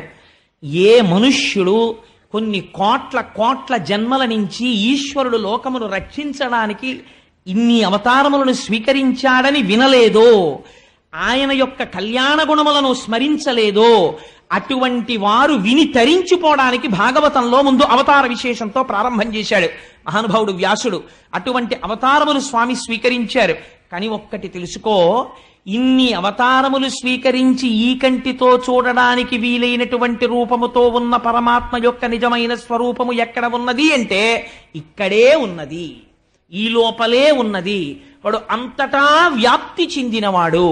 అంతటా వ్యాప్తి చెందినవాడైనా ఇక్కడే ఉన్న ఈ శరీరము పొందేటటువంటి సుఖదుఖములకు కాని, ఇంద్రియముల యొక్క అలదడికి కాని ఆయన కారకుడు కాడు. ఆయన సాక్షిగా ఉండి సుఖదుఖములకు కేవలము అలా చూస్తూ ఉంటున్నాడు. ఎవరు ఆయనని తెలుసుకున్నారో, ఎవరు ఆయనే తానుగా జ్ఞానమును పొందుతున్నాడో అటువంటి వాడికి ఆధ్యాత్మిక, ఆదిభౌతిక, ఆదిదైవికములనేటటువంటి తాపములకు దూరముగా జ్ఞాని అయి పునరావృత్తి రహిత శాశ్వత శివ సాయుధ్య స్థితిని పొందుతాడు. దీనికి మీకు ఒక ఉదాహరణ చెప్తానని సూతుడు అంటాడు. పొగ పృథివీ వికారము. ఎంత గొప్ప మాట అన్నాడో చూడండి. పృథివీ అంటే కట్టె పృథివీ. పృథివీ యొక్క వికారమే పొగ. అంటే ఈ కట్టె ధూళిగా పైకి లేచింది అనుకోండి పొగ, కానీ పొగ దేన్ని ఆవరించి ఉంటుంది? మంటని ఆవరించి ఉంటుంది. మంటని ఆవరించి ఉన్నంత మాత్రము చేత పొగ మంట ఎప్పటికైనా కాగలదా? కాలేదు. పొగ పోతుంది, మంట నిలబడుతుంది. అందుచేత పృథివీ వికారమైనటువంటి పొగ అగ్నిహోత్రము పక్కనే ఉన్నా ఎలా అగ్నిహోత్రము కాదో, ఎలాగైతే ఆకాశంలో మెరుపులు మెరుస్తున్నాయంటాడు. అసలు నిర్వికారమైన ఆకారము ఒకనాడు మెరవదు, ఒకనాడు మెరవకుండా మెరుపులు లేకుండా అలా నీరసంగా ఉండదు. మెరుపులా నీకు కనపడుతున్న దానితో ఆకాశమునకు ఏ సంబంధము లేదు. ఆ ఆకాశం ఎప్పుడు అలాగే ఉందని నిర్వికారము, అలాగే ఉన్నటువంటి పదార్థం ఆకాశము. అటువంటి ఆకాశమునందు మెరుపులు ఆరోపింపబడినట్టు లేని జగత్తు నామరూపములుగా అజ్ఞాని చేత ఈశ్వరుని యందు ఆరోపింపబడి దర్శింపబడుచున్నది. ఎప్పుడు నామరూపములు తెలియబడ్డాయో ఆనాడే జ్ఞానము కలుగుతుంది. ఈ జ్ఞానము కలిగి నిలబడడానికి ఈశ్వరానుగ్రహం ఉండాలి. ఈ జ్ఞానము కలగని వాడికి నామరూపముల యందు తాదాత్మ్యత పొందిన వాడి స్థితి ఎలా ఉంటుందంటే, ఒక నటుని విశేషములు చూసి నటుని పట్ల ఆరాధన పెంచుకున్నట్టు. వ్యాసుడు ఎంత గొప్ప ఉపమానం వేశాడో చూడండి. వాళ్ళకి బాగా సరిపోతుంది అనుకుంటాను నేను. ఎంత గొప్ప మాట అండి అది. మీకు నేను ఇలా చెప్పాను అని మీరు మరోలా అనుకోకపోతే నేను ఒక్క మాట చెప్తాను. ఈశ్వరుడు అంతటా నిండి నిబిడీకృతం అయిపోయాడు. ఉన్నవాడు ఈశ్వరుడు ఒక్కడే. ఆ ఈశ్వరుడు కనపడడు, నామరూపములు కనపడతాయి. ఇది ఎలా ఉంటుందంటే, నేను తరచూ చెప్తుంటాను ఒక ఉపమానం. దారువు దంతి. ఒక కొయ్యతో ఏనుగు బొమ్మ చేయించి తండ్రి ఇంటికి తెచ్చాడు, అక్కడ పెట్టాడు. కొడుకు పరిగెత్తుకుంటూ వచ్చి అన్నాడు, ఒక 8 ఏళ్ల కొడుకు, నాన్నగారు నాన్నగారు మన ఇంట్లో ఏనుగుంది అన్నాడు. తండ్రి అన్నాడు, ఏదిరా ఏనుగు అన్నాడు. నాన్నగారు అదిగోనండి ఏనుగు. అమ్మ బాబోయ్, ఏనుగు తొండం ఎంత బాగుందో, ఏనుగు దంతాలు ఎంత బాగున్నాయో. నాన్నగారండి ఏనుగు నోరెంత బాగుందో చూసారా, ఎంత పెద్ద ఏనుగో నాన్నగారండి అంటున్నాడు. తండ్రి అన్నాడు, కాదురా అది కొయ్య అన్నాడు. కొడుకు అన్నాడు, ఏం నాన్నగారండి మీరు అన్నీ అలాగే చెప్తారు, అది కొయ్య కాదు ఏనుగు అన్నాడు. తండ్రి అన్నాడు, నీ అమాయకత్వం, అజ్ఞానం రా, అది ఏనుగు కాదు అది కొయ్య అన్నాడు. మీరు సత్యం చెప్పండి, అది ఏనుగా కొయ్య? అది కొయ్య, అది ఏనుగు కాదు. ఏనుగుగా కనపడుతోంది. ఏనుగుగా మీకు కనపడుతోంది కాబట్టి రూపము ఏనుగుదని మీరు గుర్తించారు కాబట్టి దానికి ఏనుగన్న నామం వచ్చింది. ఎలకని చూపించి ఏనుగన్నారు అనుకోండి, కాదండి ఎలకంటారు. ఎందుకని? మనస్సు ఆకార వృత్తిని పొందేసింది. ఎలుకగా మనసు మారింది, ఎలుక అని గుర్తుపడుతోంది. ఏనుగు అన్న నామం ఉంటే రూపం ఉంది, రూపం ఉంటే నామం ఉంది. నామము లేకపోతే రూపం లేదు, రూపం లేకపోతే నామం లేదు. అక్కడ కుండ లేదు అన్నాను అనుకోండి, మరి ఏముంది? కుండ రూపంలో మట్టి ఉన్నది, కుండ లేదు. కుండ అశాశ్వతము, మట్టి అక్కడ ఉన్నది. ఇది జ్ఞాననేత్రము చేత దర్శనం అవ్వాలి. ఈ జ్ఞాననేత్రము విచ్చుకుంటే నామరూపాత్మకమైన జగత్ అంతర్ధానమై ఈశ్వరుడు కనపడతాడు. అది అంత తేలిక కాదురా. నామరూపముల యందు నిలబడిపోతాడు, తర్కం చేస్తాడు, పైగా వాదన చేస్తాడు. ఎందుకు చేస్తున్నాడో తెలుసా? నటుడి యొక్క నటనా విశేషములను చూసి అభిమానించినటువంటి మూర్ఖుని వలే అన్నాడు. ఎంత చిత్రమైన మాట చూడండి. నేను ఒక ఉదాహరణ చెప్తే మీరు నన్ను తప్పు పట్టుకోకండి. ఒక గొప్ప తెలుగు నటుడు, మన వాళ్ళందరూ తెల్లవారు లేస్తే ఆయన వెంట పడిపోయి, అబ్బా ఏమి నటనండి ఏమి నటనండి ఏమి నటనండి అని వెంట పడుతుంటారు. ఆయన ఒక ప్యాంట్ వేసుకుని, ఒక టీషర్ట్ వేసుకుని, కొన్ని కోట్ల మంది నన్ను చూస్తున్నారు టీవీలో అని కూడా తెలియకుండా కాలు మీద కాలు వేసుకుని కాలు ఆడించుకుంటూ కూర్చున్నాడు. ఇంకొక ధూర్తురాలైన స్త్రీ అర్థం లేని ప్రశ్నలు ఆయన నేస్తోంది. వేస్తుంటే ఇదేంటి ఏమండి మీరు అంత బాగా ఆ సన్నివేశంలో ఎలా నటించగలిగారు అని అడిగింది. అడిగితే ఆయన అన్నాడు, actually I did not act when I went to America, when I was studying in America, I saw a picture, I saw a particular hero who acted like this, I was inspired by him అని ఇంగ్లీష్లో చెప్తున్నాడు. ఆయన ఎవరండి? వీరి చేత ఆరాధింపబడుతున్న తెలుగు నటుడు. ఆయన ఏంతో దేంట్లో మాట్లాడుతున్నాడు? ఇంగ్లీష్లో మాట్లాడుతున్నాడు. ఆయన ఇంటికి మీరు ఎడితే పెద్ద గుర్రాలంత కుక్కలు, గూర్ఖాలు ఉంటారు, పెద్ద పెద్ద గేట్లు ఉంటాయి. ఆయన ఇల్లంతా ఇంపోర్టెడ్ టైల్స్తో ఉంటుంది. ఆయన షాపింగ్ సింగపూర్లో చేస్తాడు. ఆయన దేశాన్ని మిమ్మల్ని ద్రోహం చేసి కోట్లు కూడబెట్టి ట్యాక్స్ కట్టాడు. కానీ మీకు ఈశ్వరుడి కన్నా ఆయన ఎక్కువ. ఎందుకంటే ఆయన 100 మందిని చిటికిన వేలుతో కొడతాడు కెమెరా ముందు, బయటకు వచ్చి కాదు. దాన్ని చూసి మీరు పొంగిపోయి ఈశ్వరారాధనము కన్నా ఈ ఆరాధన ఎక్కువ చేస్తున్నారు. ఇలా ఆరాధించేవాడు జ్ఞానం ఉన్నవాడనాలా, మూర్ఖుడనాలా? ఏమనాలి అడుగుతున్నాడు వ్యాసుడు. బహుశా లోకంలో ఇది వస్తుందని ఆయనకి తెలుసులా ఉంది భవిష్యత్ జ్ఞానం. అందుకని నామరూపముల చేత తాదాత్మ్యత చెంది తర్కమునకు పోతాడు. ఈ మాట మీరు అడిగారు అనుకోండి, ఒకరిని పిలిచి, ఏమయ్యా నీ అభిమానానికి అర్థం ఉందా, ఇది నిన్న ఎలా ఉద్ధరిస్తుంది చెప్పుపోని. ఆల్ రైట్, దీన్ని నువ్వు చాలా పొంగిపోయి చెప్పేస్తున్నావు. నీ నిజ జీవితంలో పోనీ ఆయన ఆదర్శంగా పెట్టుకుని 100 మందిని కొడతావా, బయటికి వెళ్ళి పోలీసులు అట్టుకుపోతారు, నీ కెరీర్ నాశనం అయిపోతుంది. పోనీ అమరిపాలెం ఇటకోటి నీ ఇంట్లో పెట్టకపోతే నువ్వు దేశద్రోహివి. నువ్వు బయటికి వచ్చి నలుగురిలో నిలబడితే నిన్ను చూసి 10 మంది నమస్కారం పెట్టి నీ చుట్టూ తిరుగుతారేమో అని నువ్వు బయటికి రావడానికి భయపడిపోయి సింగపూర్ వెళ్ళి షాపింగ్ చేసుకుంటావు, లేకపోతే అక్కడ విదేశాలకు పోతావు. నీకు లండన్లో పాటకు మొదటి చరణం ఉంటుంది, అమెరికాలో వాషింగ్టన్లో 2వ చరణం ఉంటుంది, 76 దుస్తులు. వీటన్నిటిని చూసి నీకు మోహమా? ఇందులో నువ్వు ఏది అనుకరిస్తావు చెప్పు? నీ జీవితాన్ని ఎలా ఉద్ధరిస్తుంది? ఆల్ రైట్, నేనంటాను ఒకలా ఆరాధిస్తే తప్పు కాదంటాను. నేను సచిన్ టెండూల్కర్ని ఆరాధన చేస్తాను అంటే అదేంటండి మీకు ఉందా ఈ దుర్గుణం అని అనుకోకండి. నేను ఆరాధిస్తాను టెండూల్కర్ని. దేనికి ఆరాధిస్తాను అని మీరు అడగచ్చు. ఆయన క్రికెట్ ఆడేటప్పుడు ఆయన క్రికెట్ యొక్క లాఘవమును ఈశ్వర విభూతిగా దర్శనం చేసి ఒక బాల్ని ఎవరూ కొట్టలేని రీతిలో 4 కొట్టగలిగినటువంటి టెండూల్కర్ యొక్క క్రీడా వైభవమునందు ఈశ్వరానుగ్రహాన్ని చూస్తాను. టెండూల్కర్ నాకు ఎందులో ఆదర్శమో, టెండూల్కర్ని నేను దేనికి అభిమానిస్తానంటే not as cricketer, TV screen మీద చూడ్డానికి అది ఒక ఈశ్వర విభూతిగా చూడడం వరకే.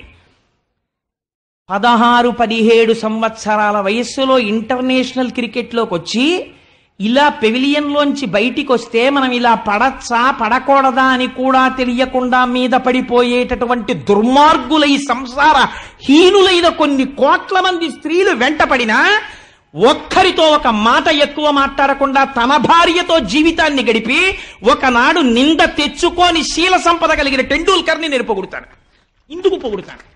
చిన్న వయస్సులో నిగ్రహానుగ్రహ సమర్థత తెలియకుండా గబుక్కుని ఏ వివాదంలోనైనా ఒక మాట మాట్లాడితే తెల్లవారి లేచేటప్పటికీ పాత్రికేయులు పెద్ద పెద్ద మెయిన్ హెడ్లైన్స్ పెట్టగలిగిన స్థితిలో ఇవాళ దేశంలో ఉండి కూడా ఎప్పుడు నిర్వివాదంతో ఏ వాద ప్రతివాదముల యందు అనవసరపు స్టేట్మెంట్ ఇవ్వకుండా నిగ్రహించుకోగలిగిన మాట తీరున్న టెండూల్కర్ని నేను అభిమానిస్తాను.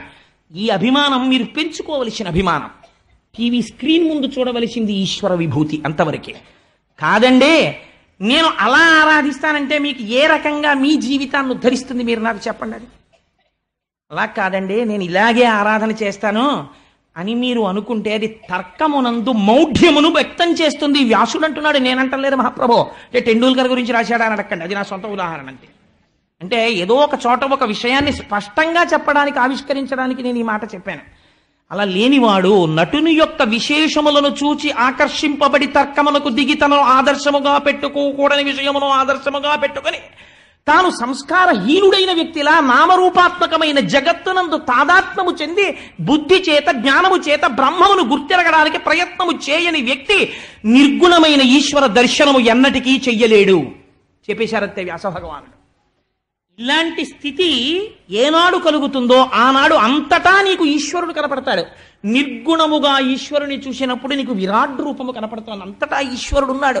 ఈశ్వరుడు లేనిది ఎక్కడుంది చెప్పండి? వివేకానందుడు అందుకే అనగలిగాడండి ఒక మాట, ఎవరు అనలేని మాట వివేకానందుడు అన్నాడు, మాతృదేవోభవ. నా కంటికి మా అమ్మ కనపడుతోంది కనుక, సర్వకాలముల యందు నా ఔన్నత్యాన్ని కోరుకుంది కనుక మా అమ్మ దేవత అన్నాను. పితృదేవోభవ, నాకు కష్టాలు వస్తే నన్ను ఆదుకున్నవాడు, నా ఉన్నతిని కోరినవాడు కనుక తండ్రిని దేవుడు అన్నాను. అతిథి దేవోభవ, ఇంటికొచ్చిన వాడు 4 మెతుకులు తిని ఆశీర్వచనం చేసి వెళ్ళిపోతున్నాడు ఉదారంగా, అతిథిని దేవుడు అన్నాను. వివేకానందుడు అన్నాడు ఒక్కడుగు ముందుకేసి, నేనంటాను దీన దీన జనోభవ దీన దేవోభవ, దీనులైనటువంటి వారి యందు నాకు దేవుడు కనపడుతున్నాడన్నాడు. ఈ మాట అనడానికి విరాట్ రూప దర్శనం అవ్వాలి. ఇలా చెయ్యి చాపిన వాణ్ణి చూసి హీనుడు అనడానికి సంస్కారం అక్కర్లేదండి, అవిద్య ఉంటే చాలు, అహంకారం ఉంటే చాలు. దీనిని యందు నాకు ఈశ్వరుడు కనపడుతున్నాడని చెప్పడానికి విరాట్ రూపమునందు ఈశ్వరుణ్ణి చూడగలగాలి. అందుకని దీన దేవోభవ అంటాను నేను అన్నాడు వివేకానందుడు. ఇది విరాట్ రూప దర్శనము. అటువంటి విరాట్ రూప దర్శనము, అటువంటి నిర్గుణ దర్శనము, అంతటా బ్రహ్మను చూడగలిగిన స్థితి ఎవడు పొందుతున్నాడో వాడు నేను మొదట చెప్పినట్టు కురిడి అయిపోతున్నాడు. వాడు దేనికి పనికొస్తాడు? పూర్ణాహుతికి పనికొస్తాడు. అంటే ఇంకా వాడు మళ్ళీ జన్మ స్వీకరించడు. అటువంటి తత్వమయ్యా ఈశ్వరుడిది. ఆయన ఏ రూపమును తీసుకున్నా దయాశాలి, లోకమును రక్షించడమే ఆయన ప్రయోజనం, ధర్మాన్ని చెప్పడమే ఆయన ప్రయోజనం, ధర్మమునందు ప్రవర్తించేటట్టు చూడడమే ఆయన ప్రయోజనం. అన్ని అవతారములు గొప్పవే, అందున కృష్ణావతారము చాలా గొప్ప అవతారం. ఎందుకని? కృష్ణస్తు భగవాన్ స్వయం. అందుకే భాగవతానికి ఒక వింతైన పేరుంది. ఏమిటో తెలుసా అండి? జయ. జయ అని ఎందుకు పిలుస్తారో తెలుసా? అందుకే భాగవతం చెప్తే నారాయణం నమస్కృత్య నరం చైవ నరోత్తమం దేవీం సరస్వతీం వ్యాసం తతో జయముదీరయేత్ అంటుంటారు. నరనారాయణులు కూడా నారదుని యొక్క అవతారము తర్వాత వచ్చినటువంటి అవతారం అని ఇందాక మీకు చెప్పాను కదా, కపిలుడికి ముందు. అందుకని ఈ నరనారాయణావతారములో స్వామి ఆవిర్భవించినప్పుడు లోకమునకు అంతటికీ కూడా తపస్సు అంటే ఎలా ఉంటుందో, మంత్రోపదేశం అంటే ఎలా ఉంటుందో చూపించారు మహానుభావుడు. అటువంటి అవతార సంపత్తి కలిగినటువంటి ఈశ్వరుడు ఏ అవతారములో ఉన్నా ధర్మ ప్రబోధం చేస్తాడు. కృష్ణావతారం పరిపూర్ణమైనటువంటి అవతారం. అందుకే కృష్ణం వందే జగద్గురుం అంటాం. జగద్గురు అయినటువంటి కృష్ణుడికి నమస్కరిస్తే అజ్ఞానం పోతుంది. ఇక్కడే ఇప్పుడే రక్షిస్తాడు. కృష్ణుణ్ణి నమ్ముకున్న వాడికి రక్షణ కలగకపోవడం అన్నది ఉండదు, అజ్ఞానం పోకపోవడం అన్నది ఉండదు. ఆయన గురువై అజ్ఞానాన్ని పోగొడతాడు, ఈశ్వరుడై మీ కష్టాన్ని పోగొడతాడు, తండ్రి అయి మిమ్మల్ని కాపాడతాడు, తల్లి అయి మిమ్మల్ని ఆదుకుంటాడు. ఇన్ని చేయగలిగినటువంటి అవతారం అయా పరిపూర్ణమైనటువంటి కృష్ణావతారం. కృష్ణావతారానికి సంబంధించినటువంటి ఒక విశేషాన్ని మీకు చెప్తాను వినండి అన్నాడు శౌనకాది మహర్షులతో సూతుడు అని ఒక విషయాన్ని వివరణ చేస్తున్నాడు. ఆయన అంటాడు, పూర్వకాలంలో కురుక్షేత్ర యుద్ధం అంతా అయిపోయిన తర్వాత ఆ కురుక్షేత్ర యుద్ధ భూమి యందు ఇంకా శిబిరములలో అందరూ పడుకుని నిద్రపోతున్నారు. పాండవులు కూడా ఉప పాండవులతో కలిసి నిద్రపోతున్నారు. ద్రౌపదీదేవి నిద్రపోతోంది, కుంతీదేవి నిద్రపోతోంది. కౌరవులందరూ మరణించారు. భీముడి చేత తొడలు విరగగొట్టబడినటువంటి దుర్యోధనుడు యుద్ధభూమిలో ఒక చోట కుప్ప కూలిపోయి మరణము కోసమని ఎదురు చూస్తూ ఉన్నాడు. ఈ సమయంలో అశ్వత్థామకి ఆగ్రహం వచ్చింది. ఈ కురుసైన్యానికంతటికీ అంటే ధృతరాష్ట్రుని యొక్క పుత్రుడైనటువంటి దుర్యోధనుడి సైన్యమునకంతటికీ కూడా కలిగిన ఆపద, దుర్యోధనుడికి కలిగిన ఆపద చూసి అశ్వత్థామకి విపరీతమైనటువంటి బాధ, ఆవేశం కలిగి చేయరాని పని ఒకటి చెయ్యడానికి నిశ్చయించుకున్నాడు. ఉప పాండవులను సంహరిస్తానన్నాడు. ఉప పాండవులంటే పాండవులైనటువంటి ధర్మరాజ, భీమ, అర్జున, నకుల, సహదేవులకి ద్రౌపది యందు జన్మించినటువంటి కుమారులు వారు 5. ఆ 5 కుమారులు కూడా కురుక్షేత్రంలో యుద్ధం చేశారు. యుద్ధం చేసి ఒకనాటి రాత్రి గాఢ నిద్రలో ఉన్నారు అందరూ అలిసిపోయి. ఇక 3 రోజులు పాండిచేరి అవి అన్నీ తిరిగి వచ్చేసిన తర్వాత నిన్న ప్రసంగం చేసి వెళ్ళి పడుకుంటే ఒళ్ళు తిరిగిని నిద్ర పట్టేసినట్టు అందరూ పడుకుని నిద్రపోతున్నారు. నిద్రపోతున్న సమయంలో అశ్వత్థామ శిబిరంలోకి ప్రవేశించి నిద్రపోతున్నటువంటి ఉప పాండవుల యొక్క కుత్తుకలు కోసేసి 5 చంపేశాడు. చంపేసి నిశ్శబ్దంగా దుర్యోధనుడి దగ్గరికి వెళ్ళి, నీ ప్రాణోత్క్రమణము జరిగిపోయే లోపల నీకు ఒక శుభవార్త చెప్పాలని వచ్చాను. ఉప పాండవులను సంహరించాను.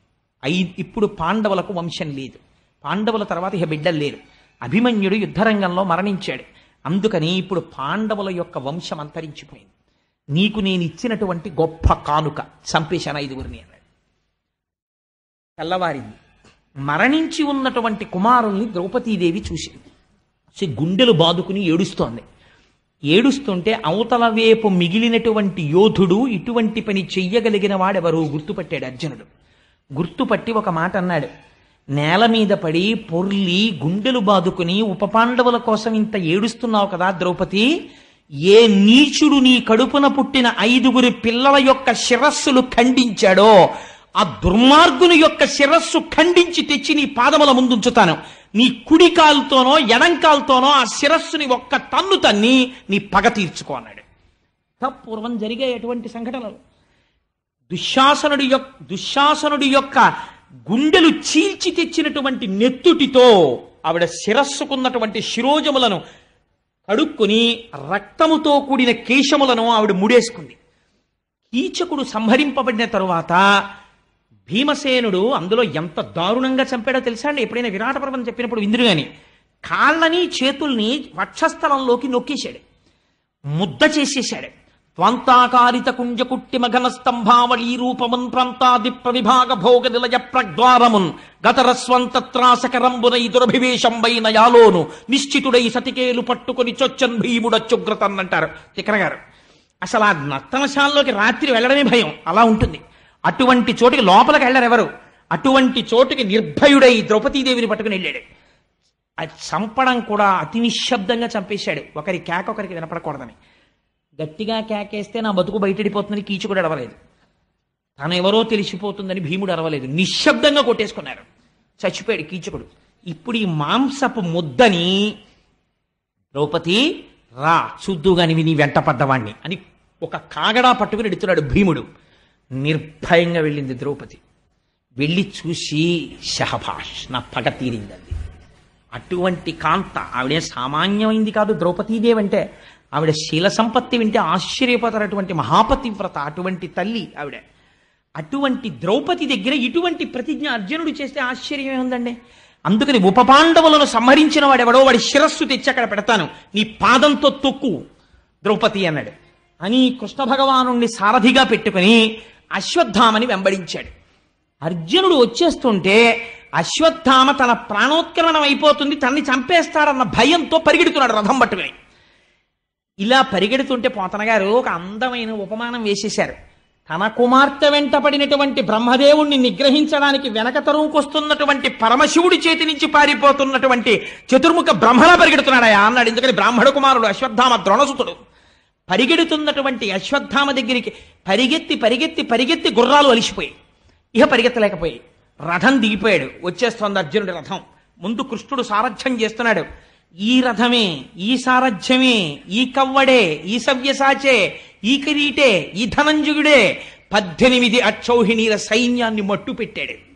కాబట్టి నన్ను చంపేస్తాడు అని ఉపసంహారము తెలియదు. వేసేయడం తెలుసు కానీ ఉపసంహారం చేయడం తెలియదు. కత్తరపాటులో లోకమంతా చచ్చిపోయినా పర్వాలేదు, నేను బతికుంటే చాలనుకున్నాడు. ఇది బ్రాహ్మణుడికి ఉండకూడని బుద్ధి. బ్రహ్మాస్త్రాన్ని ప్రయోగించాడు.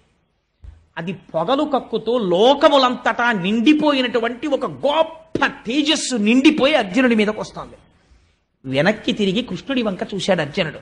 మహానుభావ, ఎవరు సారథ్యం చేస్తే నేను కురుక్షేత్రంలో గెలిచానో, ఏ మహానుభావుడు సంసార సముద్రమునందు పడిపోయినటువంటి వారిని ఉద్ధరించడానికి వచ్చినటువంటి దివ్యమైన నౌకయో, ఎవరి అనుగ్రహం కలగడం చేత మాయా అనబడేటటువంటి అవనిక తొలగిపోతుందో, ఎవరి అనుగ్రహం కలగడం చేత పామరుడైన వాడు కూడా జ్ఞానమును పొంది తిరిగి జన్మ ఎత్తడో, అటువంటి నీ అనుగ్రహం వల్ల నేను ఇన్నింటిని సాధించగలిగాను.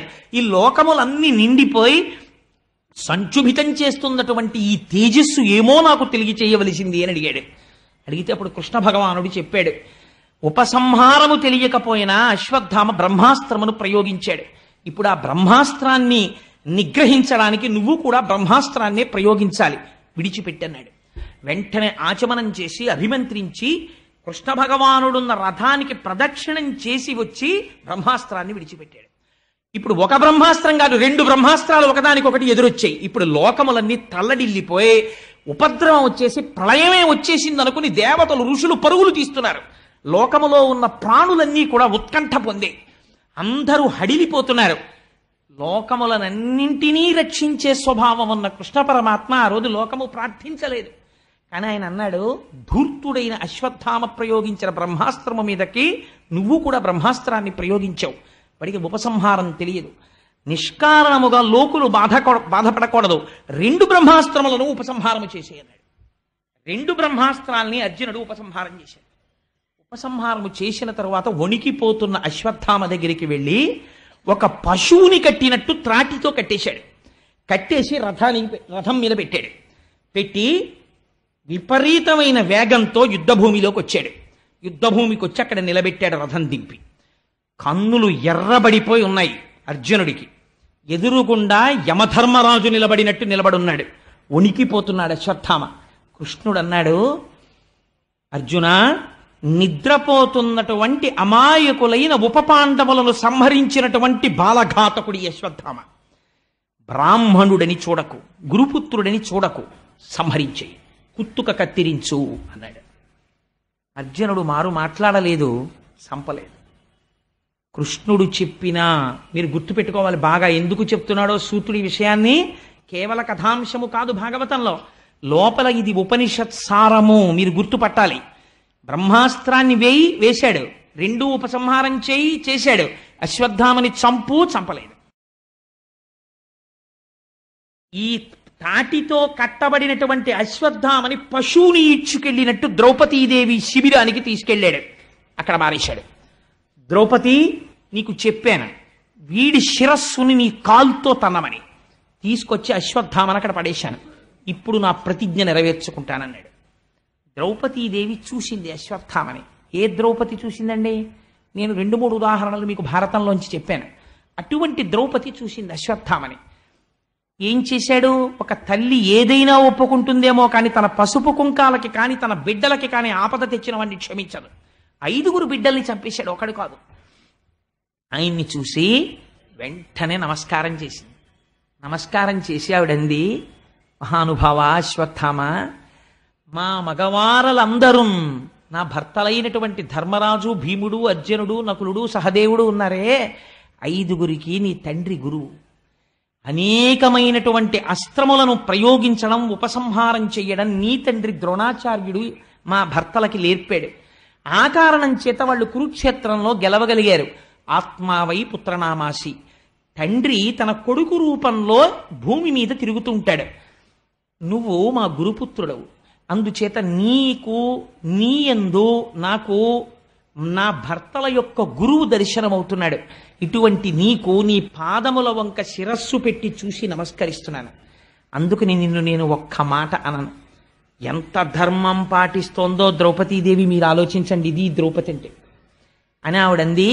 ఉద్రేకంబునరారు శస్త్రధరులై యుద్ధావనింలేరు, కించి ద్రోహంబును నీకు చేయరు, బలోచ్చేకంబునం చీకటిన్ నిద్రాకారుల చిన్నిపాపలరణ ప్రౌఢ క్రియాహీనులన్ నిద్రాసక్తుల సంహరింపనకట నీ చేతులెట్లాడెనో అంది. ఆవిడ కోపం లేదు, ఎంత మాట అందో చూడండి. ఉద్రేకంబునరారు శస్త్రధరులై, కోపంతో మిగిలిన అశ్వత్థామని చంపేస్తానని నా పిల్లలు అస్త్రాలు పట్టుకుని శస్త్రాలు పట్టుకుని యుద్ధభూమికి రాలేదు. యుద్ధావనింలేరు, పోనీ అమ్మా పట్టుకురాకపోతే యుద్ధభూమిలో కనబడ్డారు, చంపేశానందామా? యుద్ధావనింలేరు, కించి ద్రోహంబును నీకు చేయరు. ఇతపూర్వం ద్రోహం చేశారమ్మా, చంపేశానంటావా? నీకు ద్రోహం చెయ్యలేదు. బలోచ్చేకంబుతో చీకటిన్ నిద్రాసక్తుల చిన్నిపాపల రణ ప్రౌఢ క్రియాహీనులను, అపారమైనటువంటి నిద్రలో సుషుప్తిలో ఉన్నటువంటి నా కుమారులు యుద్ధము చెయ్యడమునందు ఆసక్తి లేనివారై గాఢ నిద్రలో ఉన్నటువంటి వారు. ఇటువంటి వారిని ఎవ్వరినీ చంపకూడదు. నీకు ధర్మం తెలుసు, బ్రాహ్మణ పుట్టుక పుట్టావు, ద్రోణాచార్యుడికి కొడుకువయ్యావు. నిద్రాసక్తులై చిన్ని పాపల సంహరింపనకట నీ చేతులు ఎట్లా ఆడెనో, నీకు ధర్మం జ్ఞాపకం రాలేదా అని అడిగింది. నాకు ధర్మం జ్ఞాపకం వచ్చిందే. 5 కొడుకుల్ని చంపినవాడు ఎదురుకుండా నిలబడితే ఒక మాట అనకూడదు. గురుపుత్రుడు, పుత్ర రూపంలో ఉన్న గురువు కాబట్టి నేను అనకూడదని నమస్కరిస్తున్నాను ఇంత బాధలో. రాత్రి చంపేటప్పుడు నీకు ఈ విషయాలు జ్ఞాపకం రాలేదా అని పరోక్షంగా అడిగింది. జ్ఞాపకం రాలేదా అని అడిగితే ఒక బ్రాహ్మణుడికి తెలిసి ఉండవలసిన ధర్మము తెలియదా అని అడిగినట్టు అవుతుందని, నీ చేతులు ఇట్లా ఆడేనో, నీకు చేతులు ఎలా వచ్చాయా చంపడానికి అని అర్జునుడి వంక చూసింది. అక్కట పుత్రశోక జనితాకుల భార విషణ్ణ చిత్తనై పొక్కుచునున్న భంగి నిన్ను బోర్ర కిరీటి నిబద్ధు చేసి నేడిక్కడ కిచ్చి తెచ్చుట సహింపనిదై భవదీయ మాత నేడెక్కడ ఎట్టి శోకమున ఏ క్రియ ఏడ్చుచు మొక్కుచున్నదో. అర్జున, నేను ఎందుకు బాధపడుతున్నానో తెలుసా? 5 పిల్లలు సంహరింపబడిన తరువాత చచ్చిపోయారని నేను ఏడ్చాను ఇప్పటిదాకా. కానీ సాక్షాత్తు యమధర్మరాజులా పగపట్టి 2 చేతులతో అస్త్రాలు ప్రయోగించగలిగినటువంటి నైపుణ్యం ఉన్నవాడివై గాంధీవం పట్టుకుని రథమెక్కి పగపట్టి అశ్వత్థామ దగ్గరికి వెళ్ళి పశువుని కట్టినట్టు కట్టి రథంలో పెట్టి ఇక్కడికి తీసుకొచ్చి నిలబెట్టావని ఈ పాటికి కృపికి వార్త అంది ఉంటుంది. కృపి అంటే ద్రోణుడి భార్య. అశ్వత్థామ తల్లికి ఈ వార్త తెలిసి ఉంటుంది. కొడుకు చచ్చిపోయాడని ఏడవడం ఒకెత్తు, చచ్చిపోతున్నాడింకా రక్షించుకోలేనని ఏడవడం ఒకెత్తు. మీకు ఇన్ని అస్త్రాలు నేర్పిన ద్రోణుడి భార్య మీ గురుపత్ని అలా ఏడిచేటట్టు ప్రవర్తించచ్చా? అక్కట పుత్రశోక జనితాకుల భార విషణ్ణ చిత్తనై పొక్కుచునున్న భంగి నిన్ను బోర కిరీటి నిబద్ధు చేసి నేడిక్కడ కీర్చి తెచ్చుట సహింపనిదై భవదీయ మాత నేడెక్కడ ఎట్టి శోకమున ఏ క్రియ ఏడ్చుచు మొక్కుచున్నదో. అశ్వత్థామ, మీ అమ్మాయి అంత ఏడుస్తోందానయ్యా మహానుభావురాలా కృపి, తలుచుకుంటే నా మనస్సు వికలమైపోతోంది అని అర్జునుణ్ణి పిలిచి, బ్రాహ్మణుడు గురుపుత్రుడు సంహరించకూడదు, ఆయన్ని విడిచిపెట్టేయండి, వెంటనే ఆయనకి కట్టినటువంటి బంధనములను విముక్తి చెయ్యండి అంది. అంటే ఈ మాట భీముడు విన్నాడు. విని ఎక్కడ లేని కోపం వచ్చేసింది. ఏమిటి ద్రౌపది మాట్లాడుతున్నది, ఏమైనా అర్థం ఉందా అసలు? ఎక్కడో నిద్రపోతున్న పిల్లల్ని పట్టుకుని చంపేశాడా ఈ దుర్మార్గుడు?